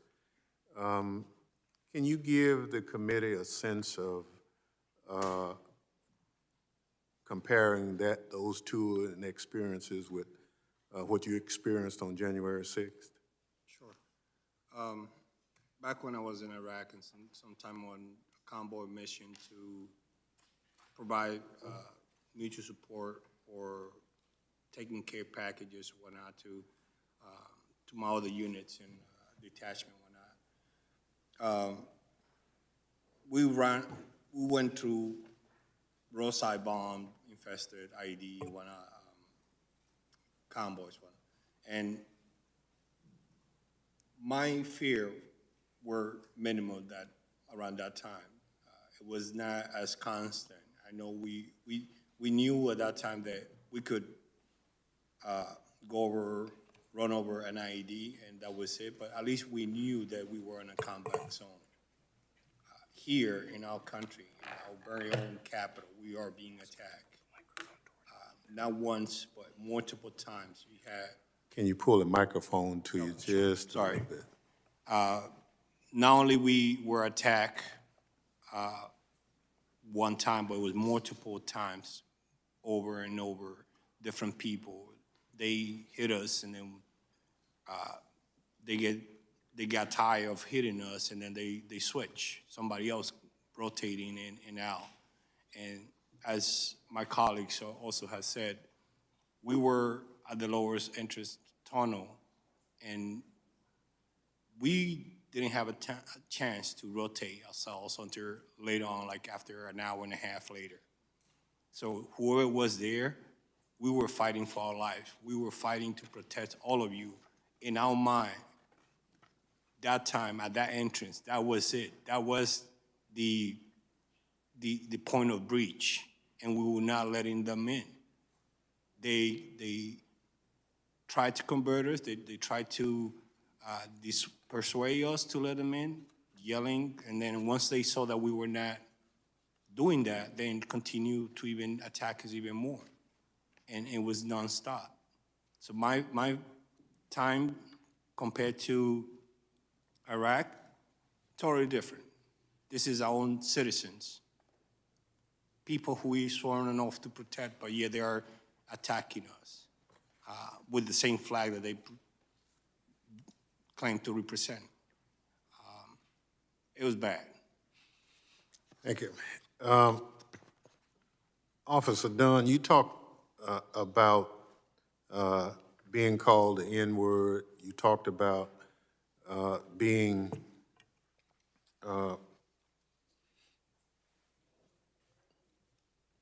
talked about like you've never heard before. And you talked about sharing comments from your other colleagues, as well as the seeing of the Confederate flag and other things carried through the Capitol. As an African-American law enforcement officer, can you give us, this committee and those who are watching, how you felt defending the Capitol on that day, being called that and seeing the symbols of the Confederacy going through the Capitol at the same time? Yes, sir. Thank you for your question. To be frank, while the attack was happening, I didn't view it, and I wasn't able to process it as a racial attack. I was just trying to survive that day and get home. When I did have a moment to process it, I think that's in the rotunda where I became so emotional, because I was able to process everything that happened. And it was just so overwhelming, and it's so disheartening and disappointing that we live in a country with people like that, that attack you because of the color of your skin, just to hurt you. Those words are weapons. Thankfully, at the moment, it didn't hinder me from doing my job. But once I was able to process it, it hurt. It hurt just reading it now and just thinking about it, that people demonize you because of the color of your skin, when my blood is red. I'm an American citizen. I'm a police officer, I'm a peace officer. I'm here to defend this country, defend everybody in this building, not just the members, all the staff, guests, everybody. It just hurts that we have people in this country that result to that, regardless of your actions and what you desire to do and to make a difference out there. It's disheartening, so. Thank you, but because of your heroism on that day, lives were saved and our democracy was preserved, in large part because you gave all of you, for that day on January 6th. I assure you this committee will ensure there's a comprehensive account of your heroic acts of that day. And your testimony this morning is an essential part of that record. Thank you for your service to this country and for coming before us today.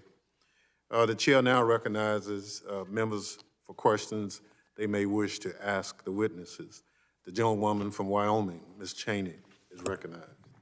Thank you very much, Mr. Chairman. And again, thank you to all of our witnesses for your heroism and your bravery that day, and also for being here today and telling your story. And I certainly join the chairman and every member of this committee in our commitment to making sure we get to the truth and that those who did this are accountable. Officer Gonnell, I'd like to ask you, you described in your testimony that you said it was like a medieval battlefield, that what you were subjected to that day was something like a medieval battlefield. You said we fought hand to hand and inch by inch to prevent an invasion of the Capitol by a violent mob intent on subverting our democratic process. And is it the case that as you were fighting there, you were not aware that the Capitol had been breached elsewhere? I believe you said that you really thought you were the last line of defense. Is that right? That is correct, ma'am. And so, Officer Gonnell, when you think about that and share with us the vivid memory of the cruelty and the violence of the assault that day, and then you hear former President Trump say, quote, "It was a loving crowd. There was a lot of love in the crowd." How does that make you feel? It's upsetting. It's a pathetic excuse for his behavior, for something that he himself helped to create, this monstrosity. I'm still recovering from those hugs and kisses that day that he claimed that so many rioters, terrorists, were assaulting us that day. If that was hugs and kisses, then we should all go to his house and do the same thing to him. To me, it's insulting, it's demoralizing, because everything that we did was to prevent everyone in the Capitol from getting hurt. And what he was doing, instead of sending the military, instead of sending the support or telling his people, his supporter, to stop this nonsense, he egged them to continue fighting. I was in the lower West Terrace fighting alongside these officers. And all of them were telling us, Trump sent us. Nobody else, there was nobody else. It was not Antifa, it was not Black Lives Matter, it was not the FBI, it was his supporter that he sent them over to the Capitol that day. And he could have done a lot of things. One of them was to tell them to stop. He talks about sacrifices, whatnot. The only thing that he has sacrificed is the institutions of the country and the country itself, only for his ego, because he wants to continue. He wants the job, but he doesn't want to do the job. And that's a shame on him and himself. Thank you. Officer Fanone, you talked in your testimony about the fact that the line that day was the seat of American democracy, was the seat of our government. Can you talk about, as you think now about what was under threat? First of all, did you know it? Did you have a sense at the time as you were going through the battle before the horrific violence happened to you of the the nature of the gravity of the threat that we were facing, that the line was in fact the seat of American democracy? Well, my response that day really was based off of my obligation as a police officer to not only protect the lives of the members of Congress and their staff, but also to my fellow officers. The politics of that day really didn't play into my response at all. Thank you.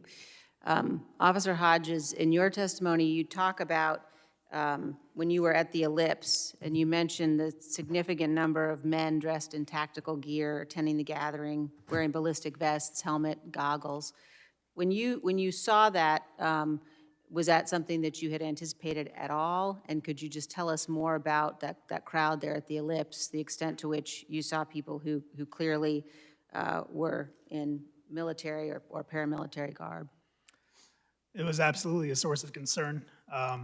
Like I said, they had outer carrier vests designed to carry ballistic shielding, helmets, goggles, face masks, backpacks filled with unknown objects. And I couldn't get a count, and we couldn't stop and search everyone. But so I don't know how many there were, but I know that it was obviously a concern of mine.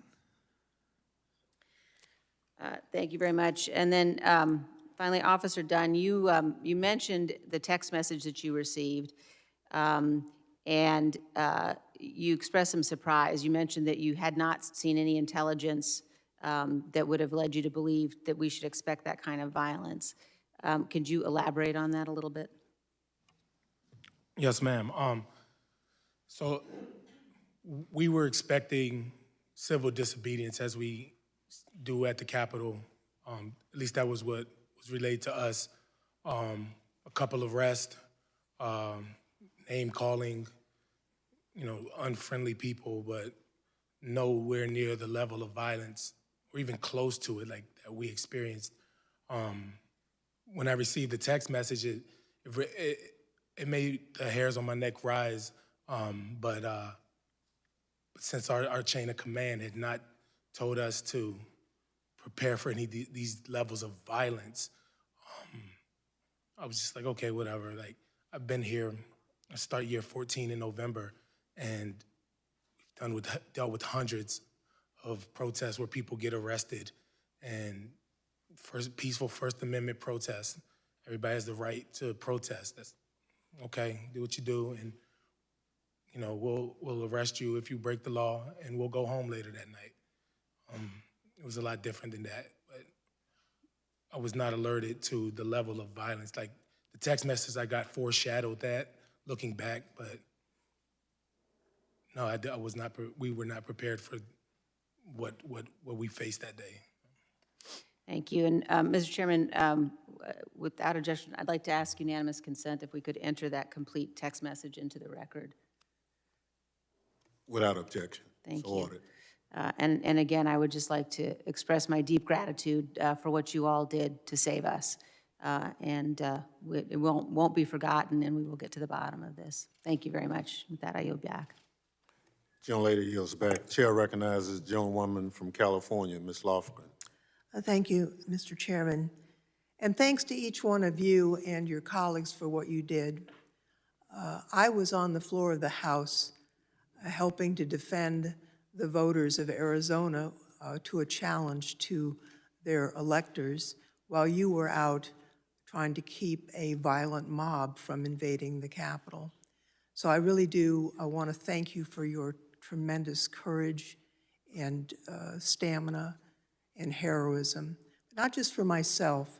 I chair the House Administration Committee, and I know how many others work in this Capitol, not only the staff to the members of Congress, but the food service workers who were present and clerical staff.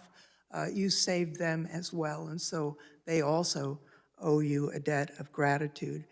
I do realize that ultimately the rioters breached the Capitol, but the time that you kept them out really made a tremendous difference.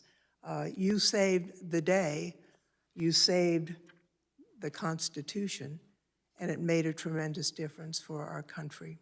And Officer Dunn, I did hear you about the need for additional help, and I want to pledge to you that we will work with the Capitol Police to make sure that the resources, the mental health unit has the resources that officers need. I'll make that pledge to you right now.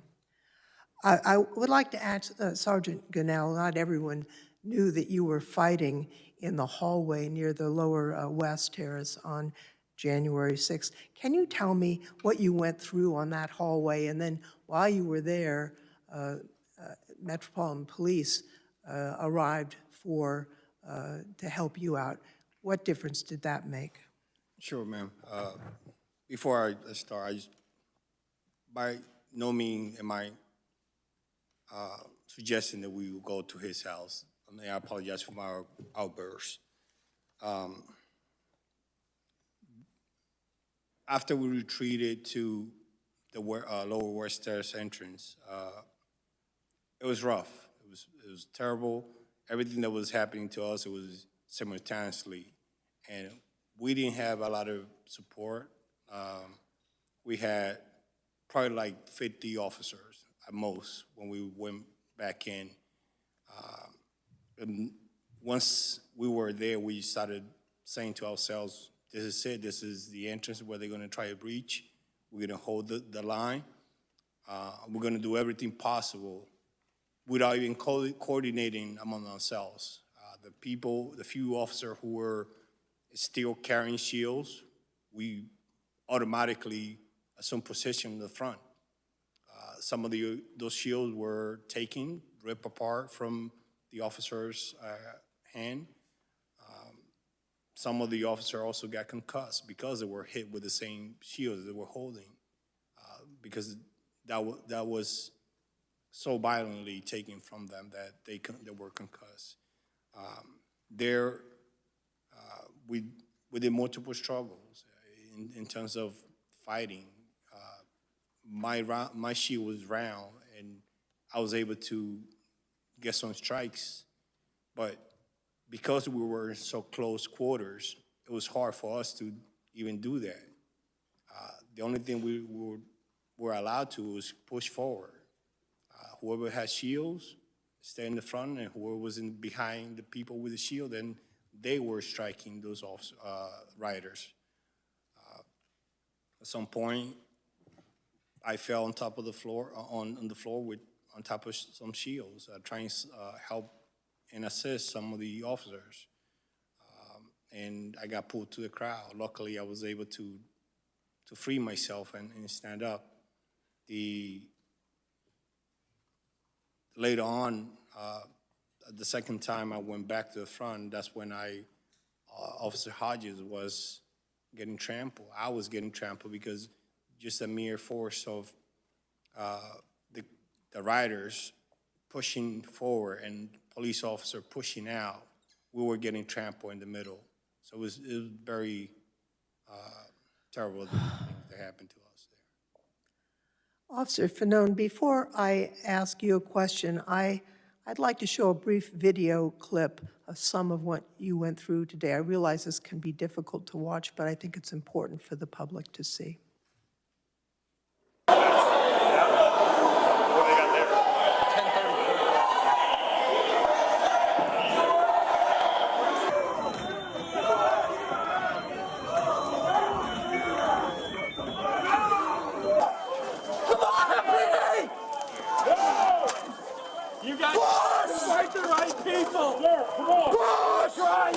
I got you, Mike. That's my hand when you're good.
there, buddy. Mike, it's Jimmy. I'm here. Mike. Almost all of that was from your body camera footage.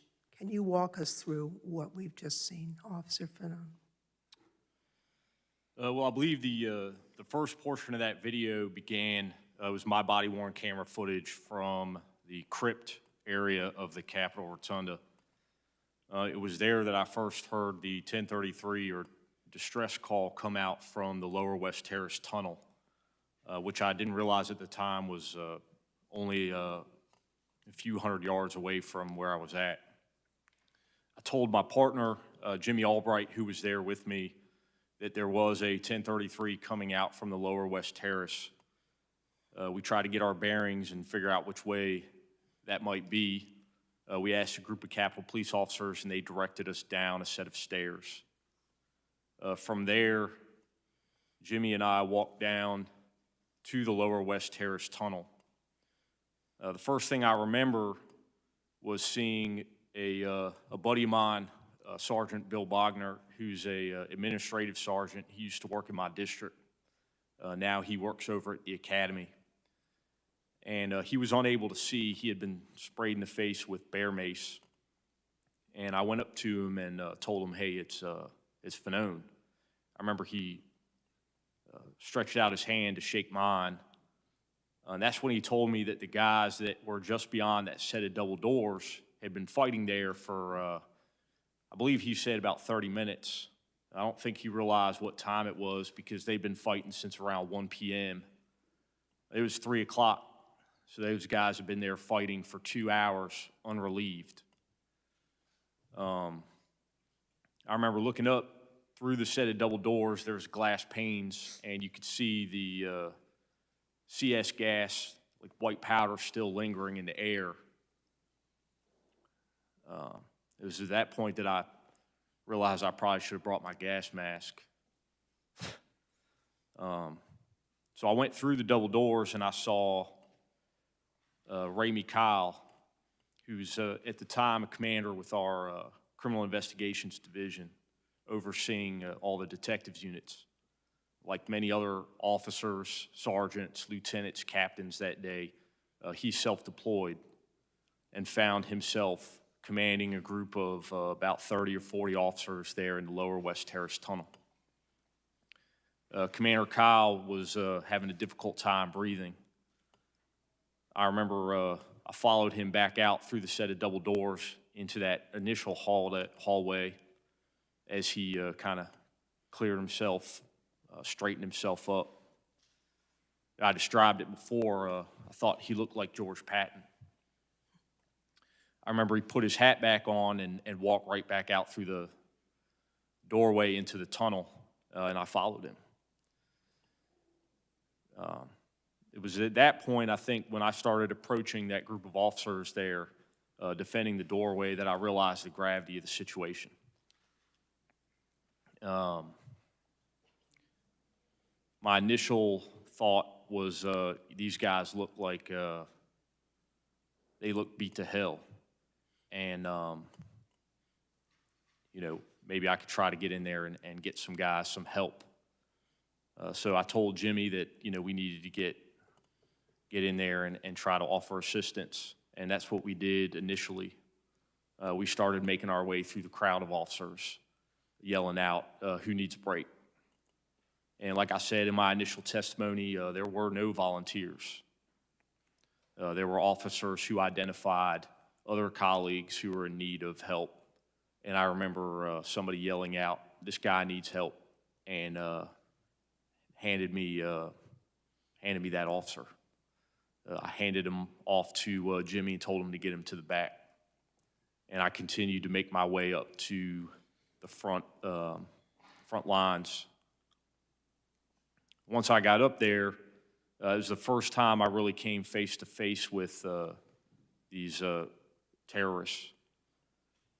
They were dressed in, you know, clothing adorned with political slogans, "Make America Great Again," Donald Trump 2020, things of that nature.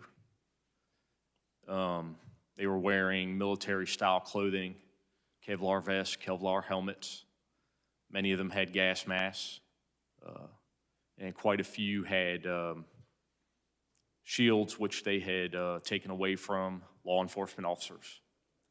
And they were using them to beat us at the front line. The first thing I told them was, hey man, we got to get these doors closed. We got injured officers in here. And that really seemed to piss those guys off. They became incredibly violent, and that's when that surge that you watched in some of the video began. And you had a large group at the mouth of that tunnel entrance trying to push their way through the officers who were fighting to defend it. I believe had they done so, or had they accomplished that, they would have trampled us to death.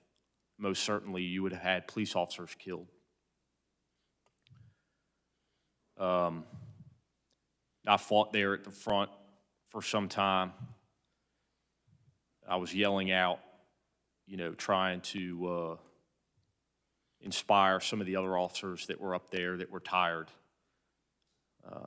telling them to dig in and push. And we started to make some progress. We pushed those guys out of the tunnel, out through the initial threshold. And I remember thinking to myself, man, it's good to get some fresh air. It was at that point that I was pulled off the line. That initial period of time where I was pulled, you know, off that line was kind of a blur. I just remember getting violently assaulted from every direction, and eventually found myself out probably about 250, maybe 300 feet away from the mouth of the tunnel where the other officers were at. And I knew I was up shit creek without a paddle. I was trying to push guys off of me, create some space. All the while, I recognized the fact that there were individuals that were trying to grab a hold of my gun. I remember one of them distinctly lunging at me time and time again, trying to grab my gun. And I heard people in the crowd yelling, "Get his gun, kill him with his own gun," and words to that effect. I thought about using my weapon. I believe that there were individuals in the crowd whose intentions were to kill me. And I came to that conclusion because of the fact that separated from these other officers who were only trying to defend the Capitol, I no longer posed any type of threat, nor was I an impediment to them, you know, going inside of the building. But yet they tortured me. They beat me. I was struck with a taser device at the base of my skull numerous times. And they continued to do so until I yelled out that I have kids. And I said that hoping to appeal to some of those individuals' humanity. And fortunately, a few did step in and intervene on my behalf. They did assist me back towards the mouth of the tunnel entrance, and other officers were then able to rescue me and pull me back inside. But at that point, I was unconscious. And based off the body-worn camera footage, it's believed that I was unconscious for approximately 4 minutes. Thank you, officer, and thanks to each one of you. Our country is lucky, really blessed, that you are as patriotic and brave as you are. I yield back, Mr. Chairman. Young lady yields back. Chair recognizes the gentleman from Illinois, Mr. Kinzinger, for however long he chooses. Thank you, Mr. Chairman, and thank you to my colleagues on the committee Thank you to our witnesses. I never expected today to be quite as emotional for me as it has been. I've talked to a number of you and gotten to know you. I think it's important to tell you right now, though. You guys may, individually feel a little broken. You guys all talk about the effects you have to deal with, and, you talk about the impact of that day. But you guys won. You guys held. Democracies are not defined by our bad days. We're defined by how we come back from bad days, how we take accountability for that. And for all the overheated rhetoric surrounding this committee, our mission is very simple.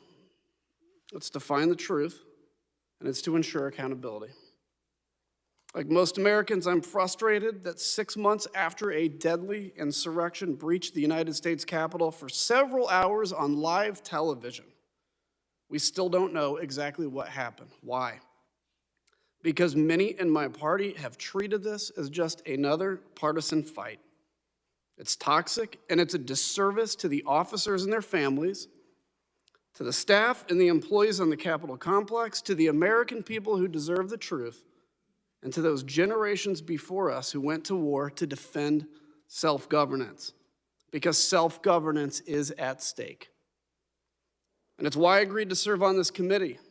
I want to know what happened that day, but more importantly, I want all Americans to be able to trust the work this committee does and get the facts out there free of conspiracy. This cannot continue to be a partisan fight. I'm a Republican, I'm a conservative. But in order to heal from the damage caused that day, we need to call out the facts. It's time to stop the outrage and the conspiracies that fuel the violence and division in this country, and most importantly, we need to reject those that promote it.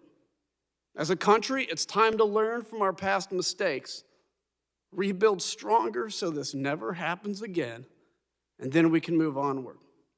And serving on this committee, I'm here to investigate January 6th, not in spite of my membership in the Republican Party, but because of it. Not to win a political fight, but to learn the facts and defend our democracy. Here's what we know. Congress was not prepared on January 6th. We weren't prepared because we never imagined that this could happen. An attack by our own people, fostered and encouraged by those granted power through the very system they sought to overturn. That is a lesson. That is not a conspiracy theory or a counter-narrative. We don't blame victims. We go after the criminals. Some have concocted a counter-narrative to discredit this process on the grounds that we didn't launch a similar investigation into the urban riots and looting last summer. Mr. Chairman, I was called on to serve during the summer riots as an Air National Guardsman. I condemn those riots and the destruction of property that resulted. But not once did I ever feel that the future of self-governance was threatened like I did on January 6th. There is a difference between breaking the law and rejecting the rule of law, between a crime, even grave crimes, and a coup. As we begin our work today, I want to call this committee's attention to the oath of office, an oath not to a party, not to an individual, but to the Constitution that represents all Americans. Everyone in elected office knows how hard it can be sometimes to keep that oath, to preserve, protect, and defend the Constitution of the United States in the forefront of our minds, what with the political pressures and re-elections always around the corner. But Mr. Chairman, our witnesses today, like every law enforcement officer across the country, took the same oath we did. And on January 6th, the temptation to compromise their oaths didn't come in the form of a campaign check or a threat from leadership or an all-caps tweet. It came in the form of a violent mob. While we on this dais were whisked away from the danger, heroes like those here stood their post before it and paid the price. And we are only here now because you guys were here then. Therefore, it's altogether fitting that we begin our investigation of January's lawless attack against the Constitution with these four men who made sure that the attack did not succeed, with those who helped to ensure that democracy held. And I think it's important to remember that you are four with stories, but there are hundreds with stories as well that you represent where you sit. Officer Fanone, I know your passion is to make sure that DC Metro gets the credit it's due. And I thank you for I know that you represent the hundreds of officers like Officer Hodges that responded to that call. What I want to ask, does this feel like old history to any of the four of you? Sometimes I get, we hear out there, it's time to move on, right? It's been 6 whole months, time to move on. Does this feel like old history and time to move on? You can just say yes or no. No, sir. Nope. There can be no moving on without accountability. There can be no healing until we make sure this can't happen again. I echo that. How do you move on without correcting what happened? Let me ask you all, one of the narratives out there, and Officer Fanone, it triggered something in your testimony when you said it. So there's been this idea that this was not an armed insurrection, and as if somehow that is justification for what happened. We know the hugs and kisses. We know it was BLM and Antifa, right? Of course, then you would, I'm sure, want to investigate that if that's the case. Now we've heard maybe the FBI actually started this, but one of the ones that has always held was that this was not an armed insurrection. Officer Dunn, you mentioned that those that stormed the Capitol were very well organized and trained, and let me ask you, and I'll ask actually to all four of you, and Officer Hodges, I know this was part of your job initially before you responded to the Capitol. If in the middle of all that melee, you see somebody with a gun in that crowd, would you be able to go out, apprehend, arrest them, read them their rights, and go through that process? Or was the mission at the moment survival and defense of the Capitol? So I'm asking, is it possible that people maybe had guns, and we've seen that actually there were, but this idea that, well, people weren't arrested with guns, at the time it was raw survival. I'll start with, we can just start on the left. Let me ask you, what's your response to that? For those people who continue to downplay this violent attack on our democracy and our officers, I suggest them to look at the videos and the footage for now, because common things were used as weapons, like a baseball bat, a hockey stick, a rebar, a flagpole, including the American flag, pepper spray, bear spray. So you name it. You have all these items and things that were thrown at us and attack and used to attack us. Those are weapons. No matter if it is a pen, the way they were using these items, it was to hurt officers. It was to hurt police officers. Their intent was not to say, hey, let me go and find the Republicans or the Democrats in there or the independents. It was every single body that was here in this building, in the Capitol, that their intent was to get them out and hurt them. It would have been a much different outcome had we not stopped them, especially at the lower West Terrace entrance. Even though at that time, we didn't know that that there were other breaches in the Capitol. Our intent was to stop whoever was trying to come in through that door. And those weapons that were used, those were common items. The way they were using it was as weapons. Let me ask too, in kind of my final moments. Sergeant Gonnell, Officer Hodges, you were Virginia Guardsman, I believe, fellow Guardsman? Yes, sir. At any time in your service in the military, as you know, I'm an Air Guardsman. And Sergeant Gonnell, you specifically mentioned your time in Iraq. At any time in your military service, did you change how you defended the person to your left or right, or how you trained with them based on their political affiliation? No, whether not at all. it was in war or anything? No. No, sir. The way I view it at that time, it was I'm an American, and the person right next to me is an American, and I would do everything possibly for me to defend him and the country at that time. You guys did that? You guys did that in the blue. Yes, sir. And I want to say that is the mission of this committee. We may have our deep differences on other policy issues, but we are all Americans today. And we thank you for holding that line. Congressman, if I may respond to Congressman, when you asked about the armed part, when the officers, assumed officers, showed me their what appeared to be a police badge, I don't know too many police officers, and this is just me being a police officer for 13 years, that carry their badge and don't carry a gun with them. So we look on their hips, you see a print. I didn't see that it was a gun, but a reasonable police officer would believe that that's a gun on their hip. So. And just to quickly be specific, a print is basically what looks like the outline of a gun. That's correct. Thank you, Mr. Chairman, and thank you, witnesses. Thank you. The gentleman yields back. Chair recognizes the gentleman from California, Mr. Schiff. Thank you, Mr. Chairman. I was on the House floor from the beginning of the joint session until the attack and evacuation by the Capitol Police, and I want to thank you. I'm convinced that one of the lives you saved that day might very well have been my own. We are all greatly in your debt. You are all heroes. Sergeant Gonnell, Representative Lofgren asked you about your experience, and I won't ask you to repeat that. I would like the public to see from your perspective some video, if you're comfortable with my showing it. Yeah, that's fine. If the clerk could roll the video, please. You're gonna die tonight! Do you know how to lock them together? Here, like this.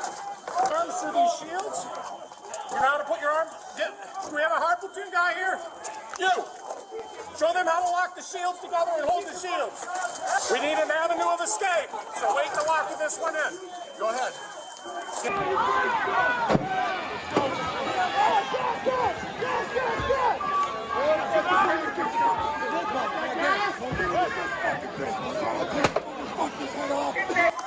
Back up! No, stop! Stop! Stop! Stop!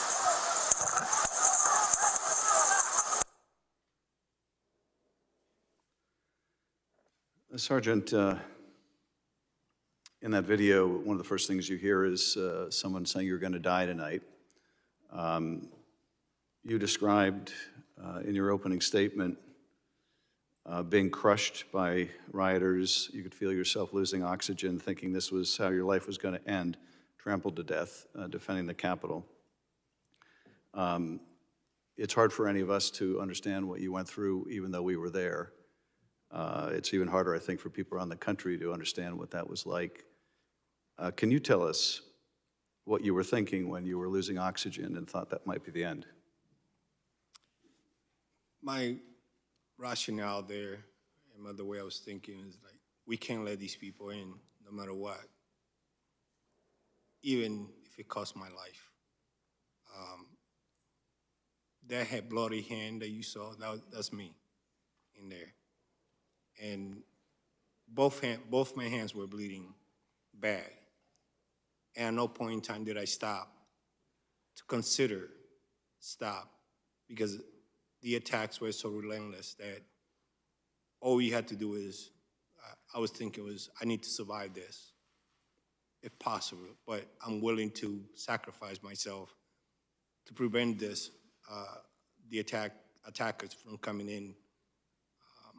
I swore an oath and to protect the public, the member of Congress, and the United States Constitution. And that's what I was doing that day, regardless of my personal safety, along with everybody else that was there that day. They were calling us traitors, even though they were the one committing the treasonous act that day. It is devastating and demoralizing for people, whoever party is, to call this attack and continue to minimize it like nothing happened. it was an attempted coup that was happening at the Capitol that day. And if it had been another country, the U.S. would have sent help. And people need to understand the severity of, and the magnitude of the event that was happening that day. We were all fighting for our lives to give you guys a chance to go home to your family, to escape. And now the same people who we helped, the same people who we gave them the borrowed time to get to safety, now they're attacking us. They're attacking our characters. They're attacking Officer Harriet's character, people who never served in the military or as a law enforcement. It's a disgrace. My actions that day was to save you guys, regardless of my personal safety. And I still continue to wanting to do that today, tomorrow, and as long as I'm permitted to do it, and if it is demanded of myself to do that in the future. Sergeant, this obviously had a deep impact on you, all of you, but it's also had a big impact on your family. You described how when you got home you couldn't even hug your wife because you had chemicals all over you. You wanted to go back. It seems like no sooner had you gotten home, you wanted to go back. Yes, sir. I think I read that you said you felt guilty.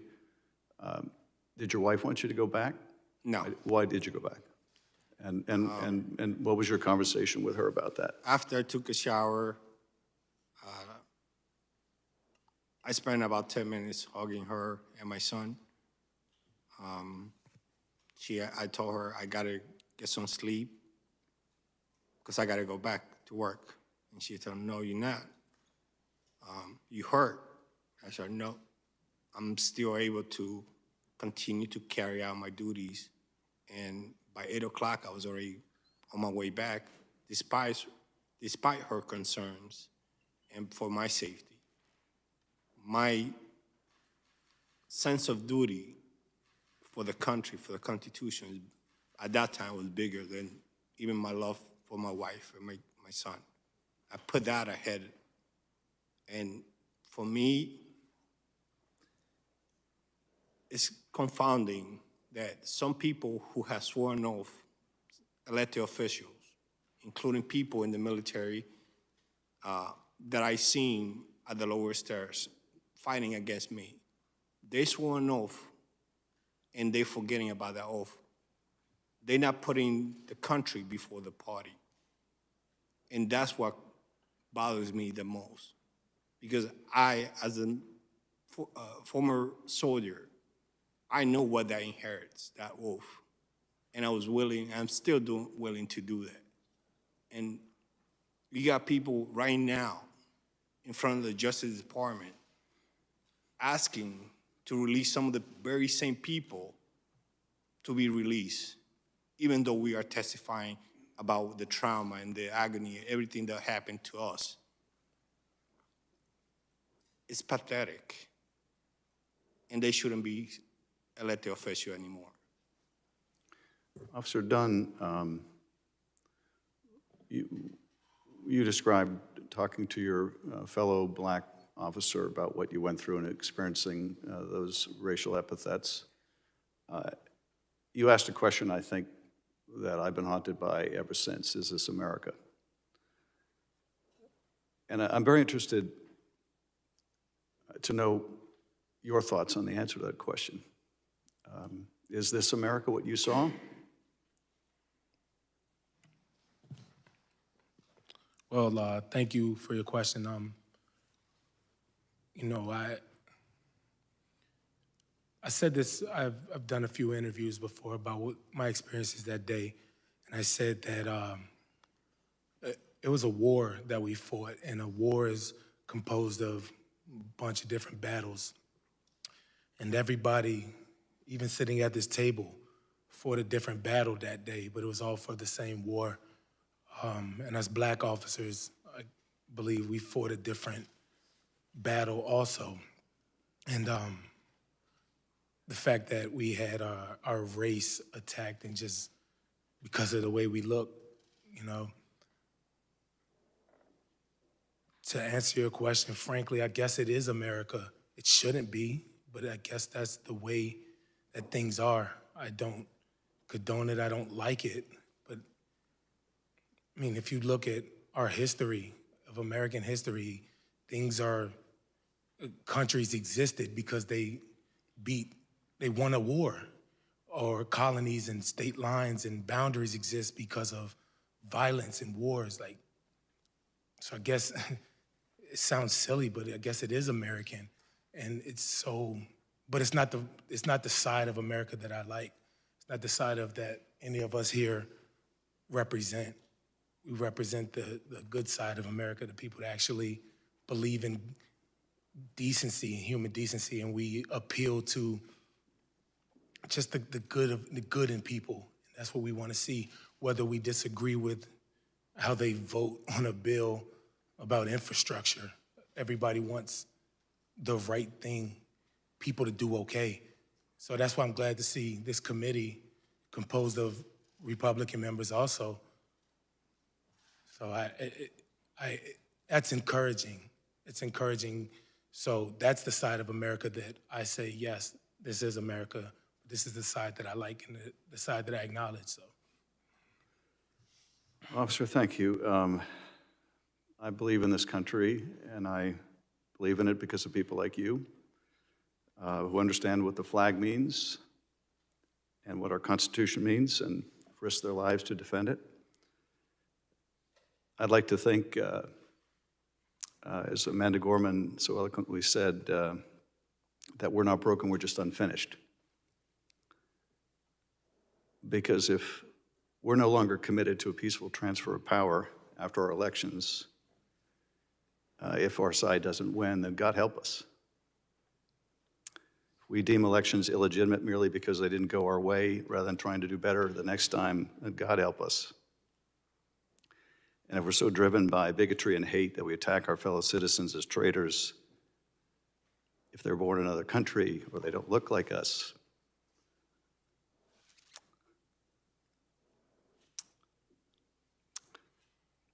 and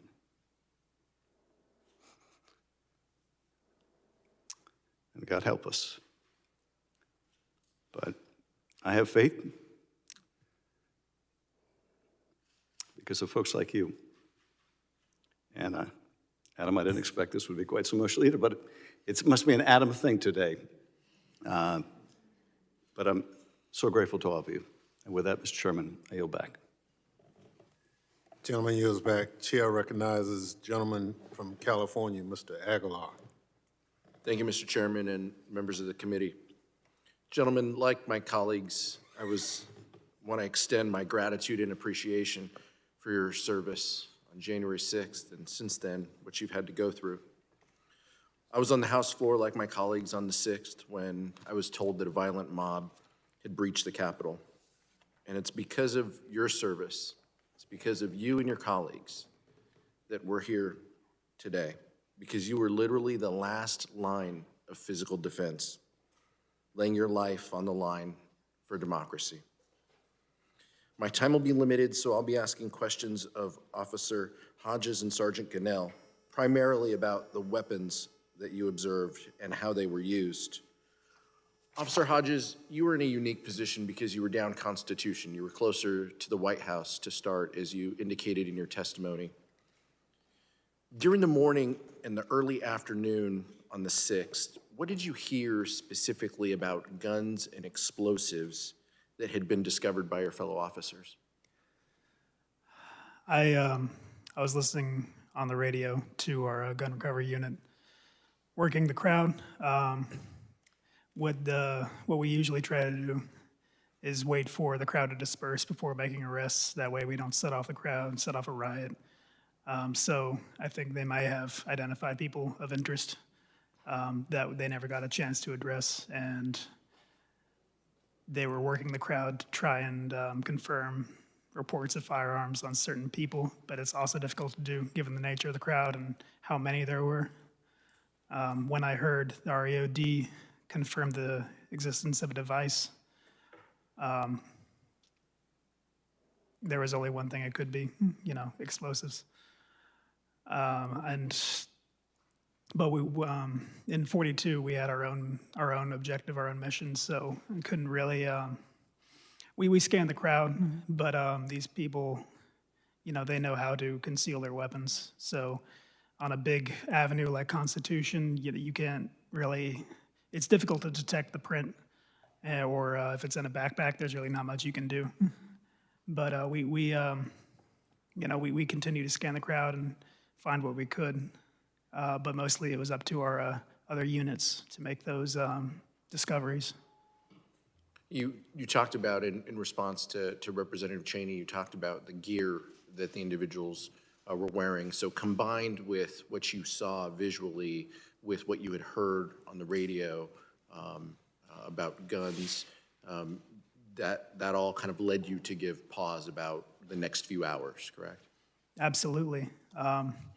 You know, once we got to the Capitol and and we were fighting, I was wondering, you know, how many more bombs are there? What's the trigger? Is it going to be a cell phone? Is it on a timer? How many guns are there in this crowd? If we start firing, is that the signal to them to set off the explosives, however many there are in the city? Is that the signal for them to break out their firearms and shoot back? So that's the reason, you know, why I didn't shoot anyone, and I imagine why many others didn't, because, like I said before, there were over 9,000 of the terrorists out there with an unknown number of firearms, and a couple hundred of us, maybe. So we could not, if that turned into a firefight, we would have lost. And this was a fight we couldn't afford to lose. I want to play a video, and I'd ask that everyone watching pay attention specifically to the weapons the rioters were using. You can hear someone yell, "Get your machete." You can see officers being attacked with flagpoles, flares, and gas canisters. If we could roll the video. Taking rocks, bottles, and pieces of flag and metal poles. Cruiser 50, the crowd is using munitions against us. They have bear spray in the crowd. Bear spray in the crowd. Let's go, Rapio, we get him.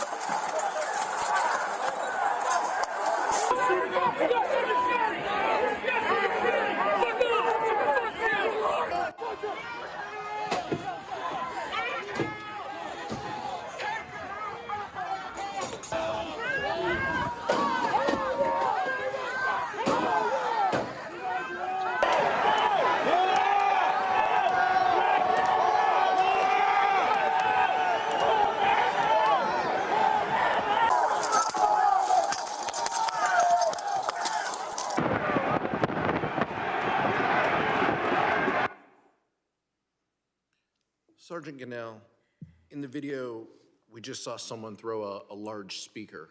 Was that directed your way? I was further inside. That was afterward, towards the end of before they got clear. When they threw the speaker at me, and I was further inside the tunnel. What types of weapons did you see used against your fellow officers? Police shields, police baton, the hammer, the sledgehammer that you saw on that video, flagpoles, tasers, pepper spray, bear spray, rebards, bats, PVC pipes, copper pipes, rocks, table legs broken down, furniture broken down,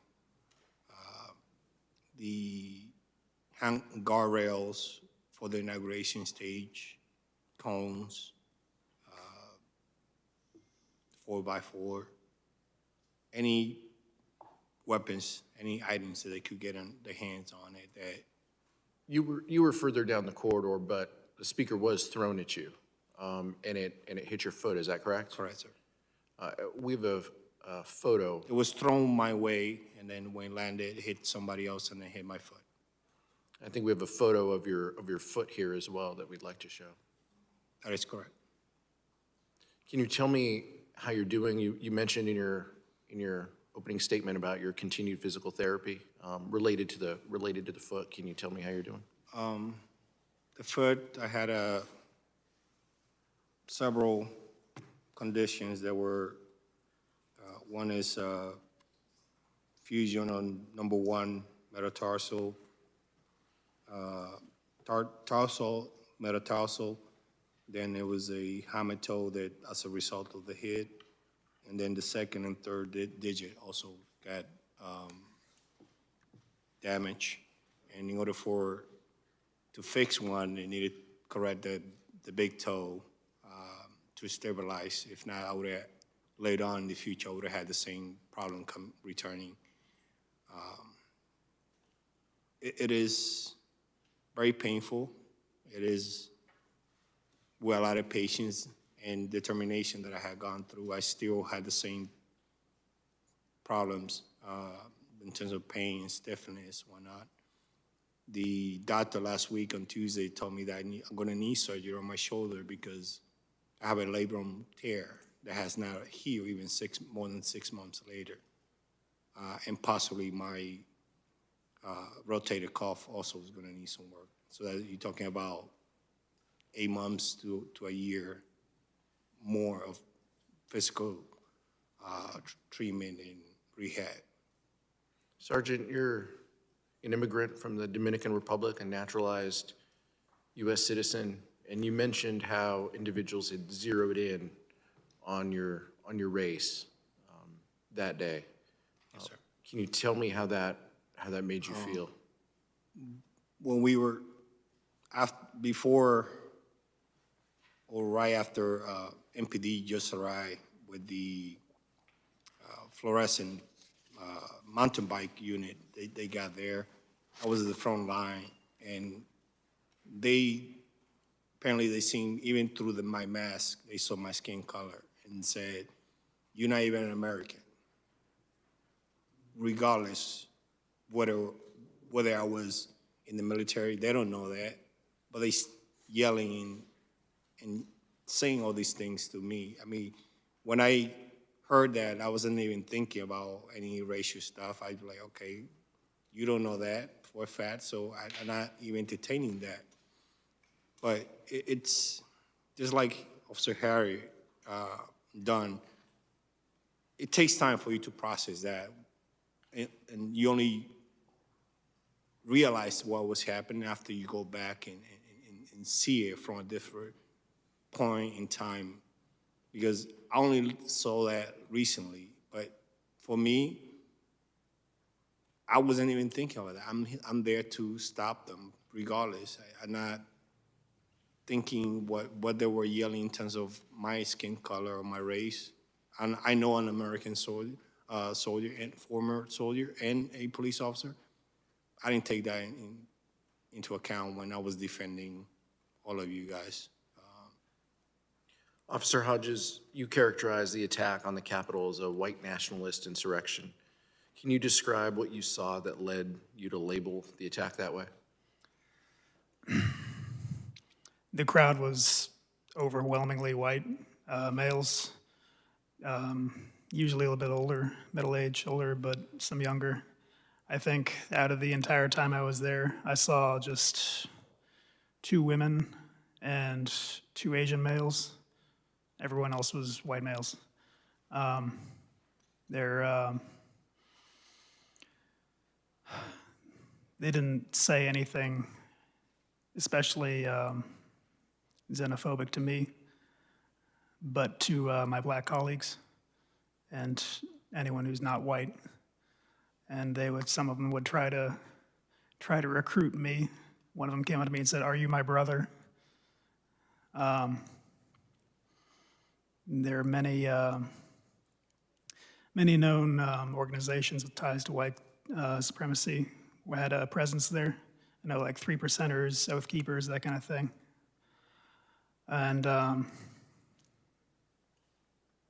everyone I've ever, people who associate with Donald Trump are find more likely to subscribe to that kind of belief system. I want to thank the four of you for taking the very difficult step of sharing your stories and your recollections of the threats, violence that you endured. No one should have to experience what you went through. And this committee will continue its work to give a complete accounting of what happened, to protect further officers, and to amplify the stories that you've shared today. Thank you so much for being here. Yield back, Mr. Chairman. Thank you. Gentleman yields back. Chair recognizes the gentlelady from Florida, Ms. Murphy, for 5 minutes. Thank you, Mr. Chairman, and thank you to the witnesses for your testimony today, for your bravery on January 6th, and for your service to our country. I know all of you endured a great deal on January 6th, and I know we've watched a lot of difficult video in this testimony so far, but I hope it's okay with you if I show a brief video of what Officer Hodges experienced that day. Can you please cue the video?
Officer Hodges, I know that must have been difficult to watch, but I really think it's important for the American people to see that, because that's the beginning of the kind of accountability that this committee is committed to in order for us to do what you said moving forward as a country.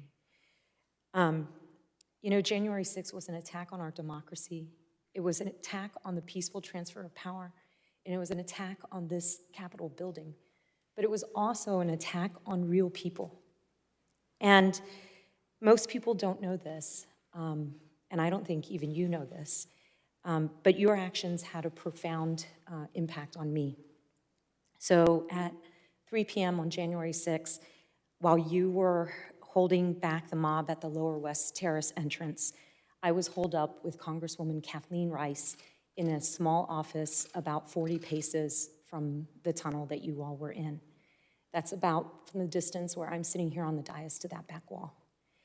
And from that office, in close proximity to where you all held the line, I listened to you struggle.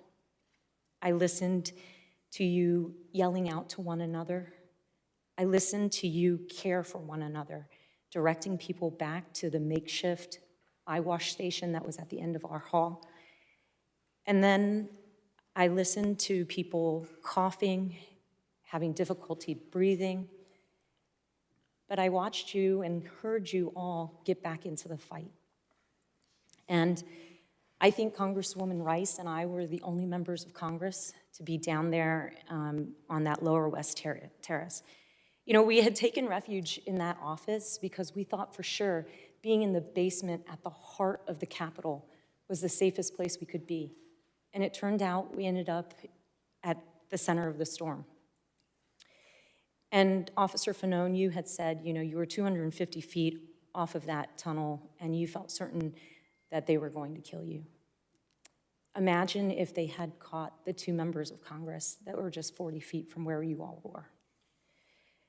And I know Sergeant Gonnell and Officer Hodges, you both said that you didn't realize that other parts of the Capitol had been breached, but you really felt like you were the last line of defense.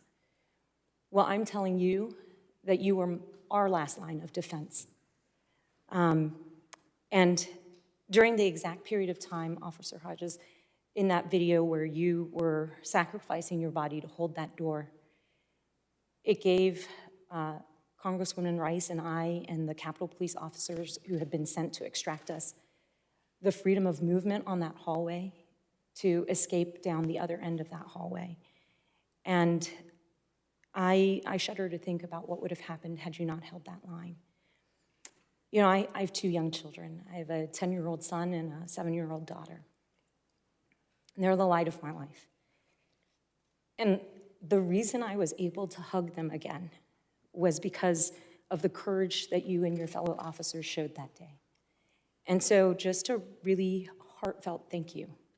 I think it's important for everybody, though, to remember that the main reason rioters didn't harm any members of Congress was because they didn't encounter any members of Congress. And they didn't encounter any members of Congress because law enforcement officers did your jobs that day, and you did it well. I think without you, what would have been a terrible and what was a terrible and tragic day would have been even more terrible and more tragic. So just very grateful for all of you. And now I'd like to talk a little bit about that video. You've talked a little bit about it in your opening statement, but can you walk us through what is happening in that scene? My understanding is that is a mix of your body camera as well as video from other vantage points. That's correct. At the beginning, you see me walking into the Capitol. That was after we were driven off of the West Terrace. I think you see me spit on the floor, unfortunately. I was trying to clear my lungs and mouth of all the CS and OC. You see me preparing my gas mask, donning it, ready to go back out there. And I followed the noise to the tunnel where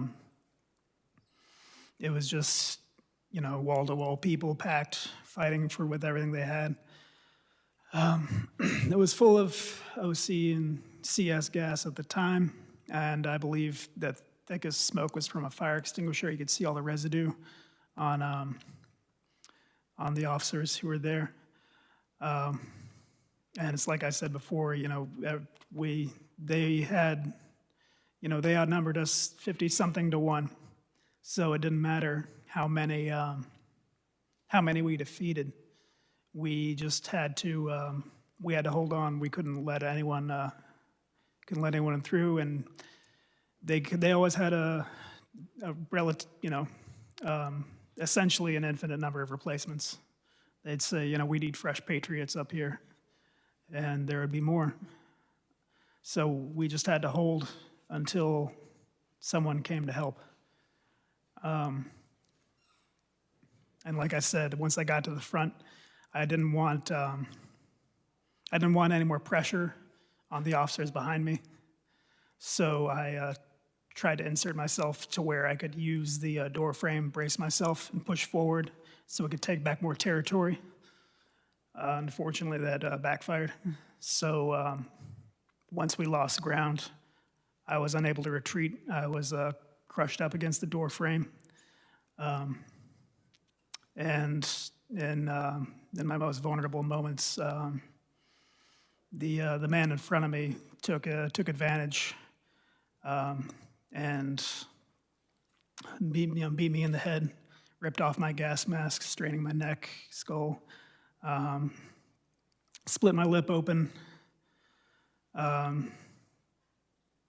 just everything he could. And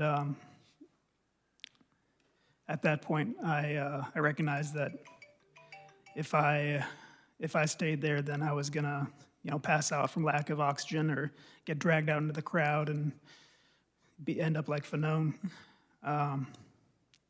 So I called for help. I tried to make it clear that, my position was untenable. I had to fall back, and thankfully the other officers heard that, were able to get me out of there. And to the back where I recuperated as best I could before I got back out there again. Well, it's clear that you suffered immense pain from the assault. It's clear that you were outnumbered, and yet you just said you got back out there again. Tell me, what's worth all of that pain? What was worth it? What were you fighting for that day? Democracy. You were 40 feet away, 40 yards, whatever. Especially with the razor-thin margins on Democrats and Republicans in the House and Senate, if any single one person was kidnapped or killed, which I have no doubt in my mind is what they intended, that would affect the outcome of legislation and all your duties for years to come. And if that's just one person, what if, more than one person, the difference would be even greater than what should be and will be. And obviously for each other. Your immediate concern is the well-being of your colleagues, the other officers who were there fighting beside me. I think I can speak for everyone when I say we worry about each other more than ourselves. That's just in our nature.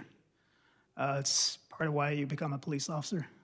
So, like when Fanone said he was trying to find out who needs help and no one would volunteer, that's just an example of that kind of mindset that we have.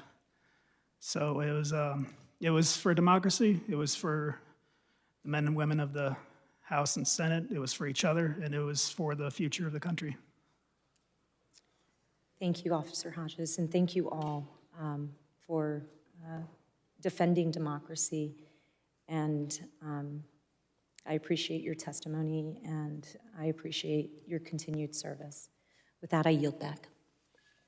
Gentlelady yields back. Chair recognizes the gentleman from Maryland, Mr. Raskin. Thank you, Mr. Chairman. Sergeant Gonnell, Officer Fanone, Officer Hodges, Officer Dunn, you are great law enforcement officers and a hero to law enforcement officers across the country.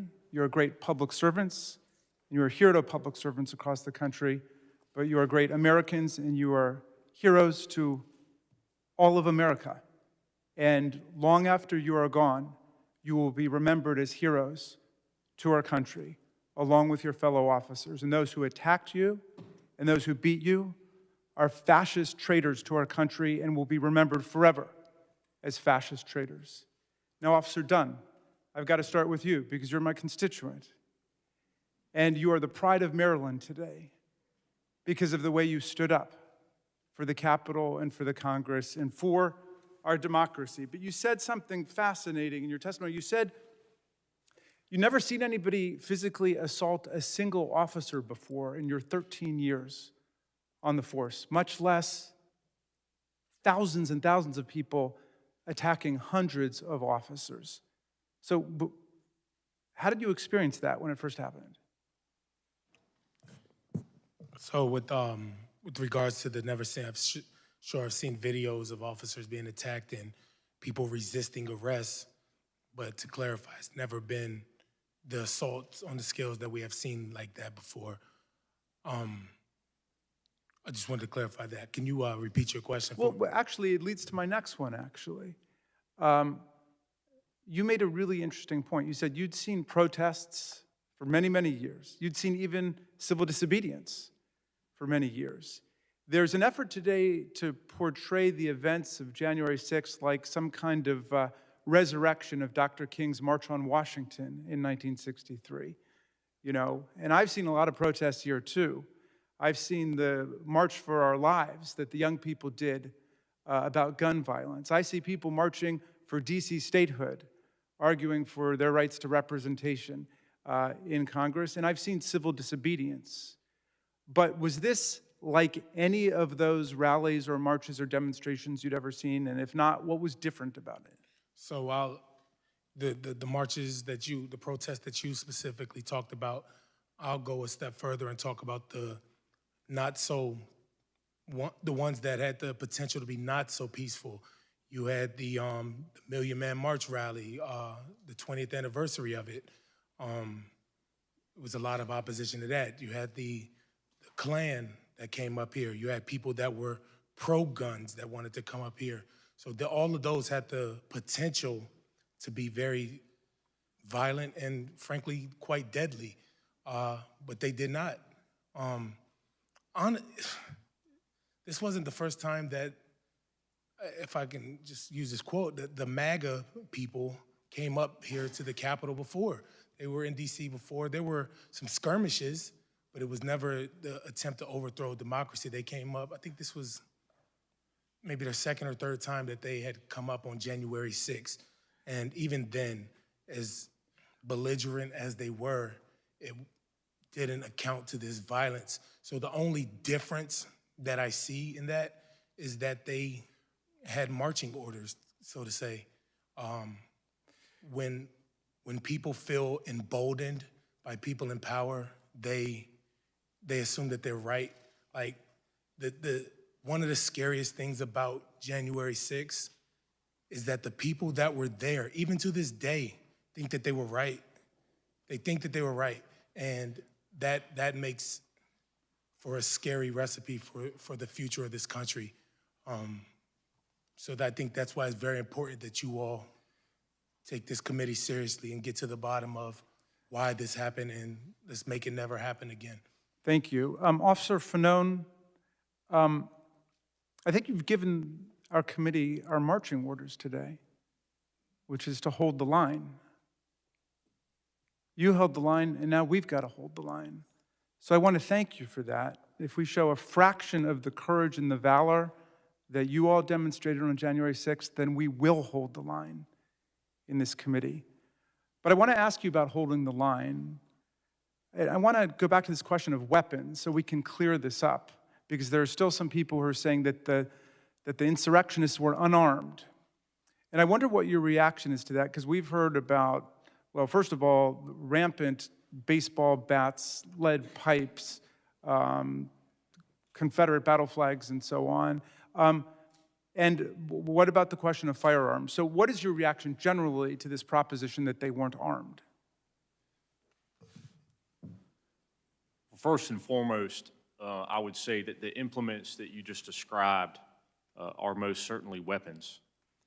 With regards to firearms, I know that in the days immediately before the January 6th insurrection and January 6th itself, firearms were recovered by law enforcement from individuals in Washington, D.C. Who were believed to have been participants, or at least those who were planning to participate in the January 6th insurrection. And yes, those were firearms, handguns, and such.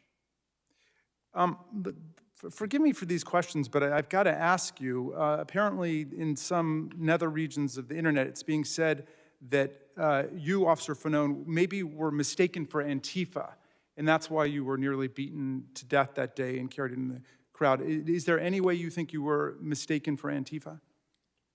Well, I was in full uniform. I was, like I said, wearing my uniform shirt adorned with the Metropolitan Police Department's patch. I had my badge on until somebody ripped it off my chest. I do not believe I was mistaken for a member of Antifa.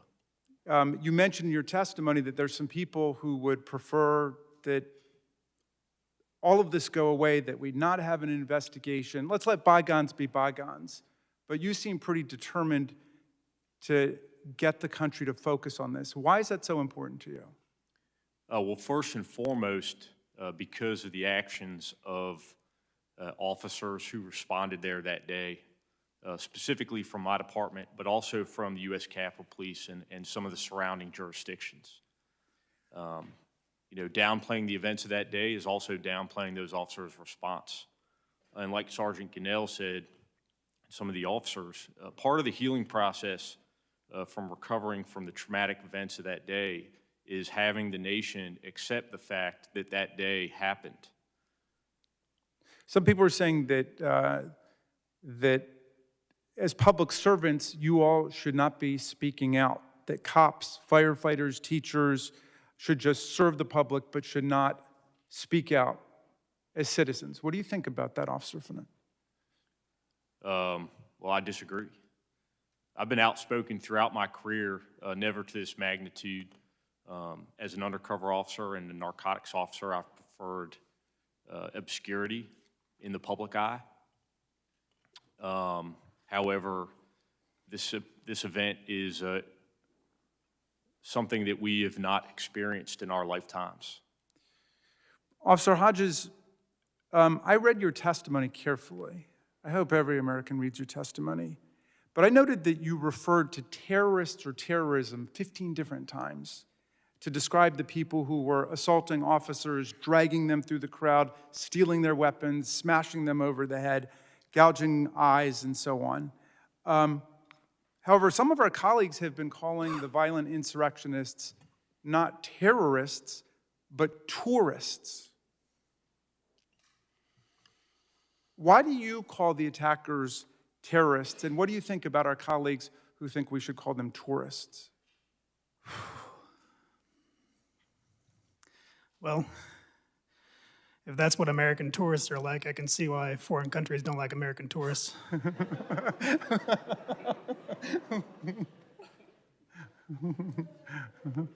But I can see why someone would take issue with the title of terrorist. It's gained a lot of notoriety in our vocabulary in the past few decades. And we like to believe that, no, that couldn't happen here. No domestic terrorism, no homegrown threats. But I came prepared. U.S. Code, Title 18, Part 1, Chapter 113, B as in Brown, Section 2331.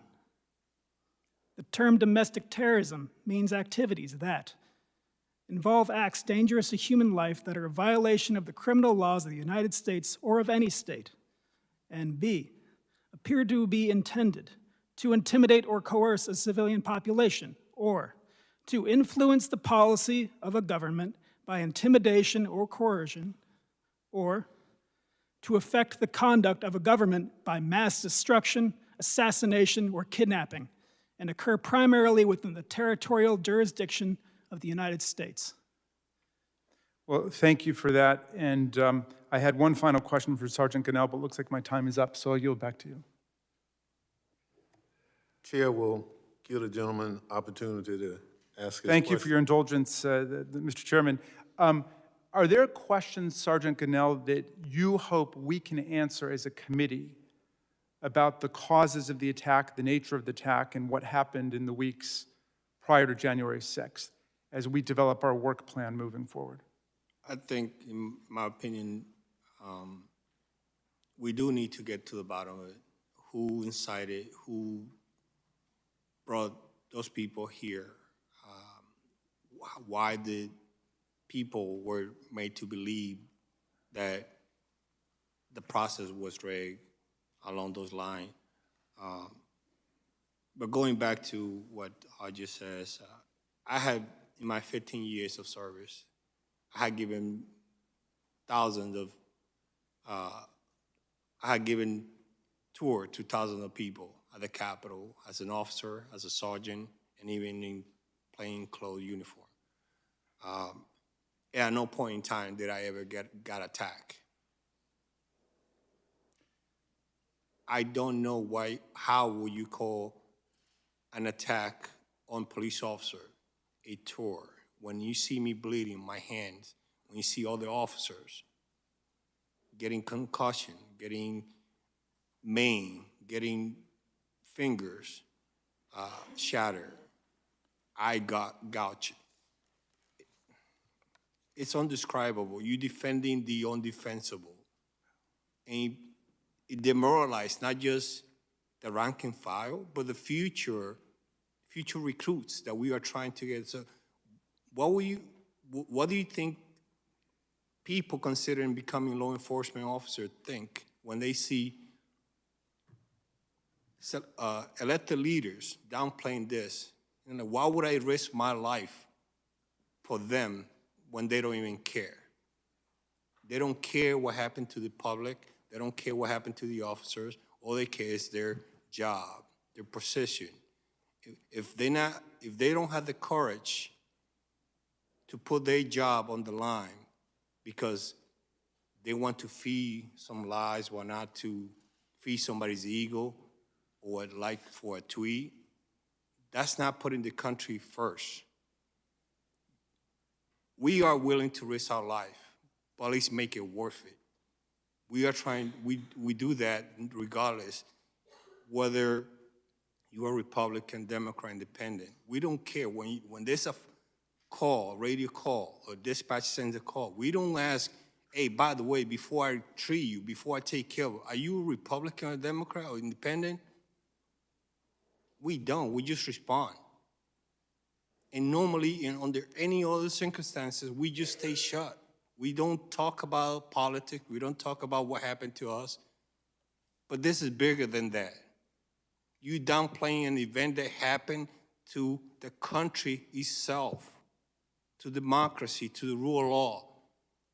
You're talking about people who claim that they are pro-law enforcement, pro-police, pro-law and order. And then yet, when they have the chance and the opportunity to do something about it, to hold people accountable, you don't. You pass the bucket like nothing happened. And it's so devastating for recruiting. Yes, we need bodies right now, but this makes it harder, especially when trying to attract the talent that we need. People who are willing to risk their lives to protect you guys. Well, thank you very much, Sergeant Gonnell. And Mr. Chairman, the question was asked by Officer Dunn, is this America? I think these gentlemen embody the spirit of America, and we must do justice to their sacrifice in the work of our committee. I yield back. No question about it. Chair recognizes the gentlelady from Virginia, Ms. Luria. Thank you, Mr. Chair. And I want to say to the four officers here today that I'm grateful for your service, for you sharing your stories, for your willingness to speak to the members of this committee and to the American people about the horrific things that you experienced on January 6th, truly experienced in defense of our democracy. Sergeant Gonnell, we talked earlier and you mentioned the many times that you took the oath, both to become a naturalized citizen, to join the Army, to serve as an officer of the Capitol Police Force. And Officer Hodges, you mentioned as well, as a National Guardsman and as a police officer. And myself, something I can't share with you, the horrific experiences that you had that day. But all of us having taken that oath, and I took it when I was 17 and joined the Navy in over 2 decades, Sergeant Gonnell, when you mentioned and compared this earlier to the experiences that you had in Iraq, that in a war zone, you didn't feel like you felt that day. Can you share that with us in a little more detail, what was going through your head, your thoughts about what you had experienced defending our nation on foreign soil and then being here in the heart of our nation in our capital and being assaulted the way that you were? It is very disappointing in terms of like when you see, when I was at the Lower West Terrace, and I saw many officers fighting for their lives against people, rioters, our own citizens, turning against us, people who had the thin blue line on their chest, or another rider with a Marine hat that says veteran, or any other type of military paraphernalia or whatnot. And then they're accusing us of betraying the oath, but they the one betraying the oath. When I was in Iraq, the sense of camaraderie. It didn't matter whether you were white, black, Spanish, Middle Eastern. We all knew what we were fighting for. And my experience there was there were times that I was scared of going on convoys or doing my supply mission to local Iraqi population, because at any point we were possibly ambushed or getting shot at. We knew the risk, but here was simultaneously over and over our own citizens while they were attacking us, because we were defending the very institution that they are claiming that they're trying to save. Well, thank you for sharing that. And I know it's been difficult today as we've watched these images from the Capitol, but I did want to share one more video. But this time I would ask people, you could even like close your eyes and listen without watching. Just listen to what is being said as these brave men were being overrun.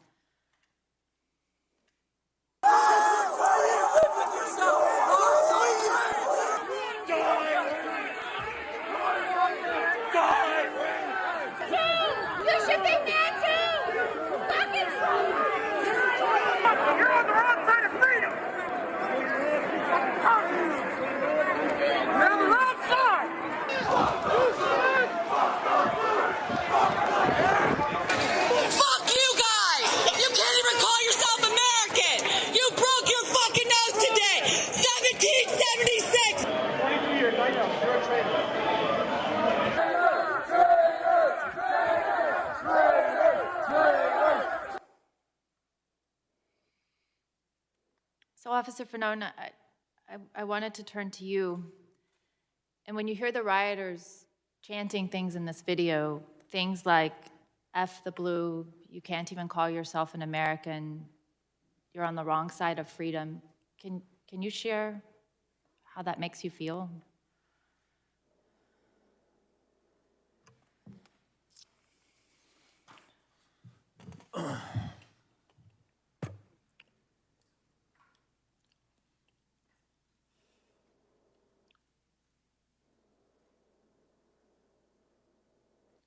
Again, I think when my response that day, and at no point that day did I ever think about the politics of that crowd. Even the things that were being said did not resonate in the midst of that chaos. But what did resonate was the fact that thousands of Americans were attacking police officers who were simply there doing their job. And that they were there to disrupt members of Congress who were doing their job.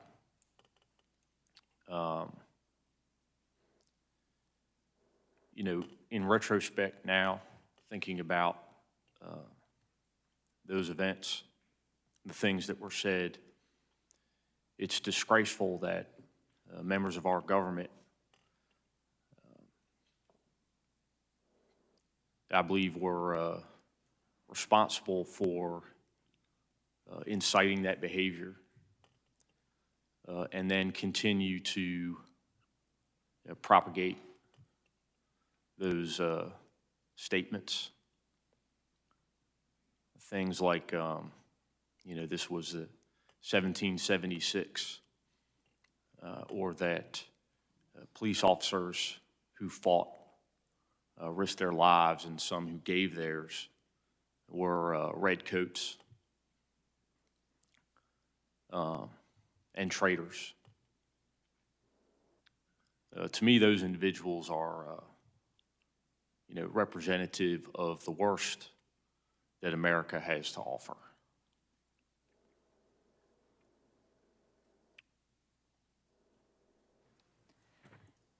Thank you. And thinking about the events that happened on January 6th and thinking about what led up to that day, I was reminded of a quote that I frequently heard used from Hemingway that asks, how do these things happen? How do things like this happen? And that quote, it's very short. It just says, gradually and then suddenly. And I think that our founders understood that our republic was very fragile and it would be tested. And it was tested here on January 6th. You know, in 20 years, I don't want to look back on this moment and think that we saw these signs coming gradually, that these were signs that we ignored, that signs that people thought were just isolated incidents or signs of things that we thought could never happen. And I don't want to say to my daughter or Sergeant Gonnell to your son or Officer Fanone to your 4 daughters, I don't want any of us to say that this happened gradually and then suddenly. And that some were just too worried about winning the next election to do something about it or too cowardly to seek the truth. So that's the task before this committee. I'm sure that we'll be attacked by cowards, by those in the arena, those only in the stands, and that we'll be attacked by people who are more concerned about their own power than about the good of this country. But my oath, your oath, all of our oaths here today to protect and defend the Constitution against all enemies, foreign and domestic, will be our guiding light for this investigation. And as Officer Dunn said earlier, you said we can never again allow our democracy to be put in peril. So I will say that we will persevere, we will do what is right, and our nation is truly ever grateful to you who held that line. Your actions on January 6th could very well have been what saved our democracy, and we thank you.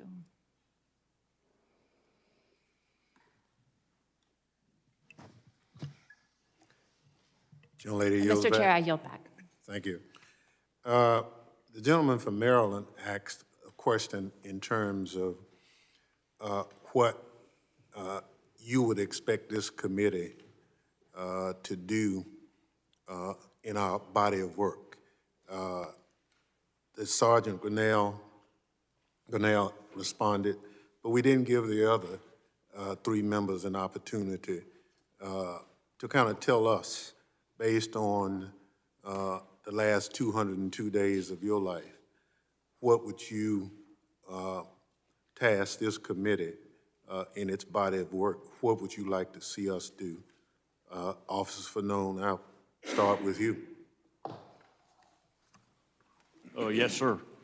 So while I understand that there have been investigations into the events of January 6th, my understanding is that those have addressed some of the micro-level concerns, that being the immediate security of the Capitol building itself, also the forced mobilization of officers that day, planning and preparation, and training and equipment concerns. A lot of, the events of January 6th and the days preceding, I guess it's interesting, and from a law enforcement perspective, as a police officer, a lot of these events happen in plain sight. We had violent political rhetoric. We had the organization of a rally whose title was Stop the Steal, and that rally occurred on January 6th, which I don't believe was a coincidence that on January 6th, members of Congress, you here in the room today, were charged with tallying the electoral votes and certifying the election of our president. And in the academy, we learn about time, place, and circumstance in investigating potential crimes and those who may have committed them. And so the time, the place, and the circumstances of that rally, that rhetoric, and those events, to me, leads in the direction of our president and other members not only of Congress and the Senate, but that is what I am looking for, is an investigation into those actions and activities which may have resulted in the events of January 6th, and also whether or not there was collaboration between those members, their staff, and these terrorists. Thank you very much. Officer Hodges. I think Fanone hit the nail on the head there. As patrol officers, we can only, deal with the crimes that happen on the streets, the misdemeanors, and occasionally the violent felonies. But you guys are the only ones we've got to deal with crimes that occur above us. I need you guys to address if anyone in power had a role in this, if anyone in power coordinated or aided or abetted or tried to downplay, tried to prevent the investigation of this terrorist attack, because we can't do it. We're not allowed to. And I think the majority of Americans are really looking forward to that as well. Thank you. Officer Dunn. Thank you, Chairman. There's been a sentiment that's going around that says everybody's trying to make January 6th political. Well, it's not a secret that it was political. They literally were there to stop the steal. So when people say it shouldn't be political, it is. It was and it is. There's no getting around that. Telling the truth shouldn't be hard. Fighting on January 6th, that was hard. Showing up January 7th, that was hard. The 8th, the 9th, the 10th, all the way till today, that was hard. When the fence came down, that was hard. We lost a layer of protection that we had, and the fence came down and still nothing has changed. Everything is different, but nothing has changed. Liz Cheney and Adam Kinzinger are being lauded as courageous heroes. And while I agree with that notion, why? Because they told the truth? Why is telling the truth hard? I guess in this America, it is. Us 4 officers, we would do January 6th all over again. We wouldn't stay home because we knew it was going to happen. We would show up. That's courageous. That's heroic. So what I ask from you all is to get to the bottom of what happened. And that includes, like I echo the sentiments of all of the other officers sitting here. I use an analogy to describe what I want as a hitman. If a hitman is hired and he kills somebody, the hitman goes to jail. But not only does the hitman go to jail, but the person who hired them does. There was an attack carried out on January 6th, and a hitman sent them. I want you to get to the bottom of that. So, thank you. Well, thank you. Very powerful comments, by the way. Chairman Thompson? Yes. If I may add, I also would like to for you guys to give us the tools, or at least the things we need to succeed, to continue to protecting you guys. I think that's essential for you guys to provide us what we need in terms of financially. I don't know, I'm not part of the innuendo about how that process works, but perhaps fortifying the Capitol, that will help. I know we were literally desperate.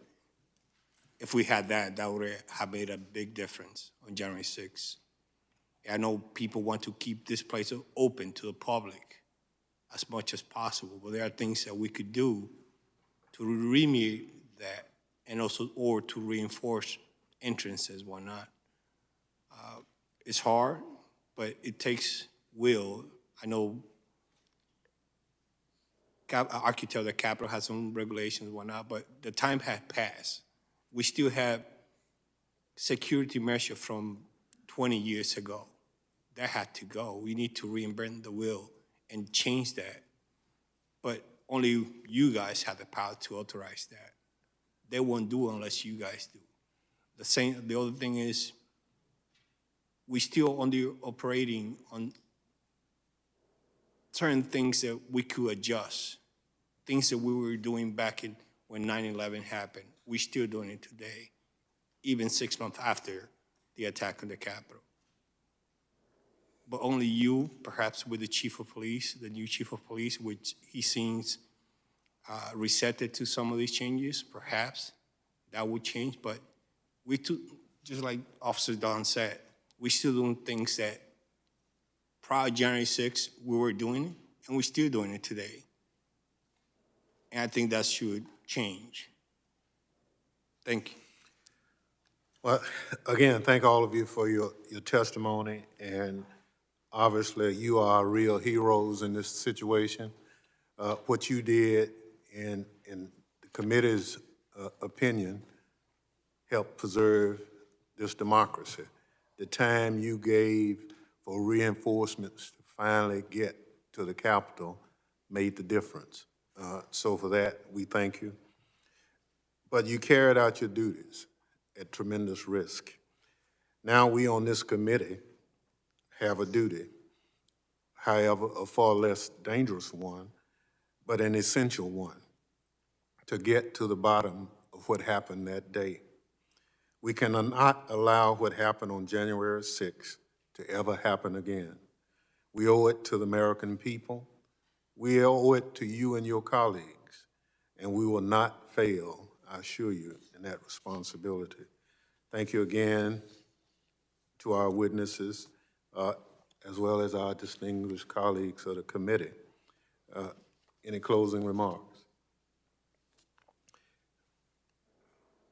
Without objections, members will be permitted 10 business days to submit statements for the record, including opening remarks and additional questions for witnesses, to appropriate staff at all meetings of the Select Committee. Without objection, the committee stands adjourned.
Sergeant, you did very good. Best with your recovery. Appreciate it.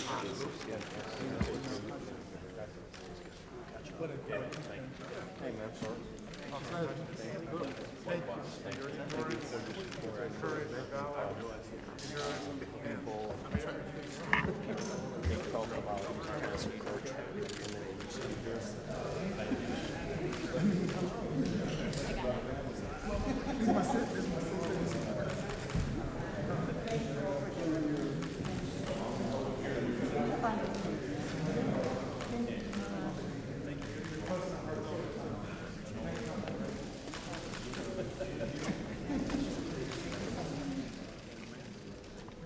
Thank you for yours. How are you? Thank you very much. Thank you. Thank you. Chairman. Thank you. And also as Americans about their hope for our future as a country. So it was a very moving experience for all of us. Do you think this will have any effect on the members who've been sort of unwilling to recognize? Well, you'd have to ask them, but certainly for the people of our country who watch this, they understand what happened and what the stakes are. What was most striking to you? I can't. I can't single out one thing. I'm sorry. It was all very moving to me. Thank you. Thank you, Congresswoman.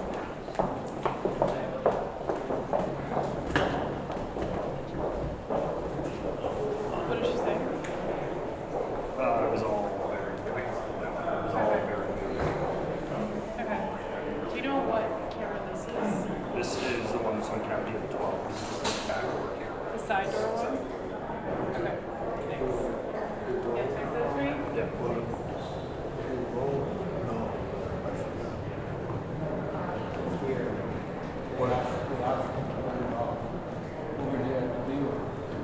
You mean somebody's not watching?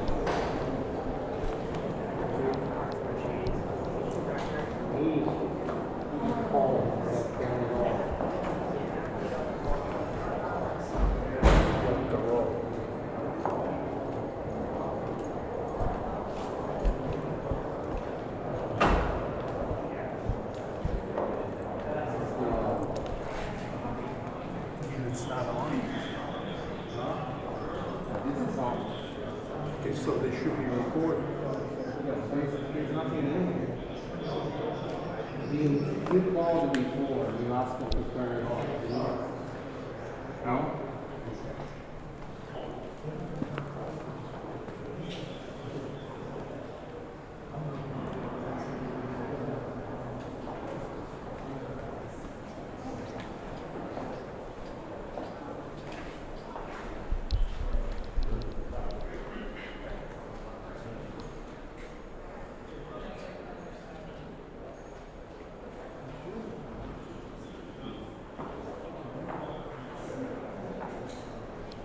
Yeah, the unit is on the remote. The bureau.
Check, check, check, check. 1.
Oh, yeah, sure. Okay.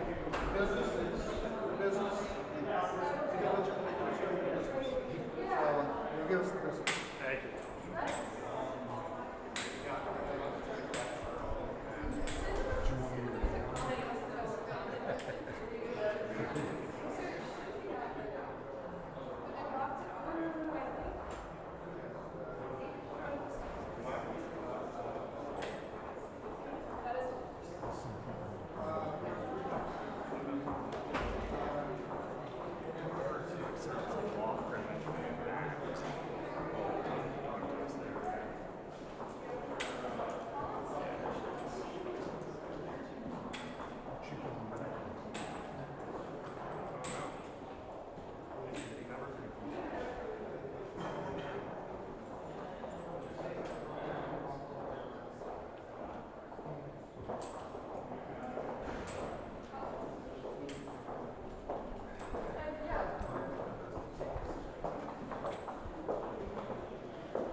Thank all of you for being here today. We have assembled members of the Select Committee. We've conducted our first hearing for the committee. We heard from 4 law enforcement people who put their lives on the line in defense of the United States Capitol, the men and women who worked there. It was riveting testimony, as you can possibly imagine. We're thankful for their testimony. It sets the right tone for the work of this committee, but it also says that there's significant work that we have to do over the next few months. Again, let me thank the 4 officers who committed themselves to testimony. It was important that we talk to the rank and file officers. As you know, several committees has had opportunities to talk to leadership in the Capitol Police and the Metropolitan Police, but this was an opportunity we felt necessary in order to find out what those individuals who had to fight the rioters on January 6th had to endure. So we're happy to have heard the testimony. We're disappointed in so many of the challenges they've had to endure during and after from a health standpoint, family standpoint. But in addition to that, I want to thank the members of the committee for their participation. Their questioning and everything was on point. I'd like to offer Congresswoman Cheney an opportunity to make a statement. Thank you. Thank you very much, Mr. Chairman. I echo everything the chairman has said. I think this was a really important opportunity to get some facts on the table and to hear directly from heroes who defended us that day. Also to begin to set out the task ahead of us and to really be able to do this in a nonpartisan fashion, which is clearly the spirit that every member of this committee has and with which we'll do our job. So thank you very much. Thank you very much. Congresswoman Cheney, something you said hold on. We will entertain questions.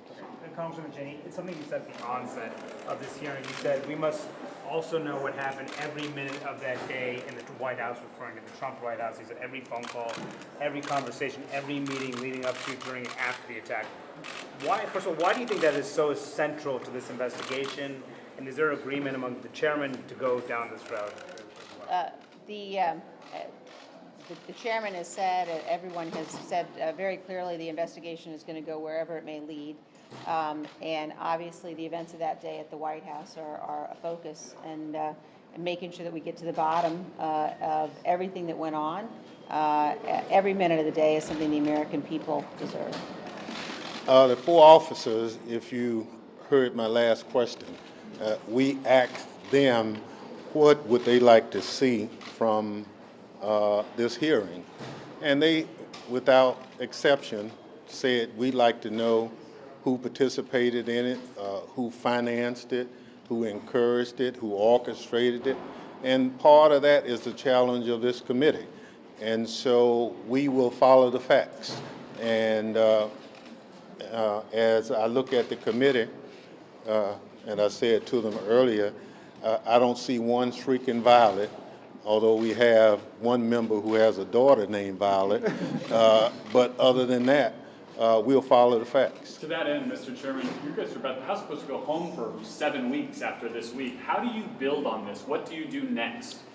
Well, we now have a body of testimony that we will review. We are in the process of putting that together. I've put some of the members on notice that they won't enjoy the entire August recess, but we will give them time to work in their districts, but conceivably we could come back before the end of the August recess and do some additional work. Yes. Congressman Cheney and Congressman Kinzinger, what do you say to Republicans who are now calling for you to be stripped transcript of your committee assignments as a result of you serving on this committee through an appointment by Speaker Pelosi. All I have to say to that is we had a big attack on January 6th. We heard very emotional testimony today. And that's what's on the forefront of my mind. And if people want to get petty, that's fine. I think that reflects more on people than it does on the situation at hand. This is a historic moment, and this is a democracy-defending moment. And no matter the consequences, me and I know Liz will stand and defend democracy. Last question. This morning, Leader McCarthy and some of your colleagues were out in front of the Capitol. Their basic message, and I'm boiling it down, was what did Nancy Pelosi know and when did she know it? Some of your other colleagues were down at the Justice Department or will be defending January 6th prisoners. What's your read on what other members of your conference are doing with their messaging today? Look, almost every member of the Republican conference understood in days immediately after January 6th what had actually happened, and many of them said so publicly. And the fact that so many members of our leadership and others, the fact that they've gone from recognizing what happened on the 6th to protesting in front of the Justice Department on behalf of those who were part of the insurrection is something that I can't explain. I think it's a disgrace, and I know that this committee will be focused on getting to the truth of what happened in a non-political, non-partisan way. This is not a political campaign. This is deadly serious, and we'll investigate every aspect. Should Leader McConnell also testify? Well, we've not set any additional hearings. We will be discussing over the next several days about what our August recess will look like, and at that point, we'll announce it to the public. Should Leader McConnell testify in front of your committee? Chairman Thompson, do you want former Trump administration Justice Department officials to testify?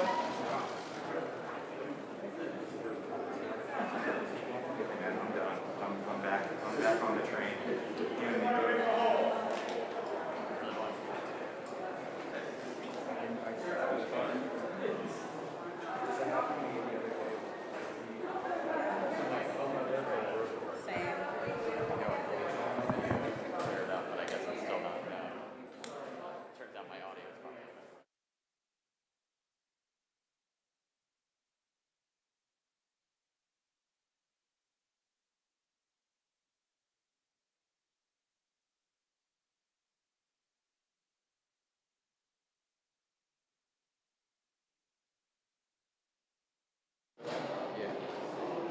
I mean, in there, don't make it.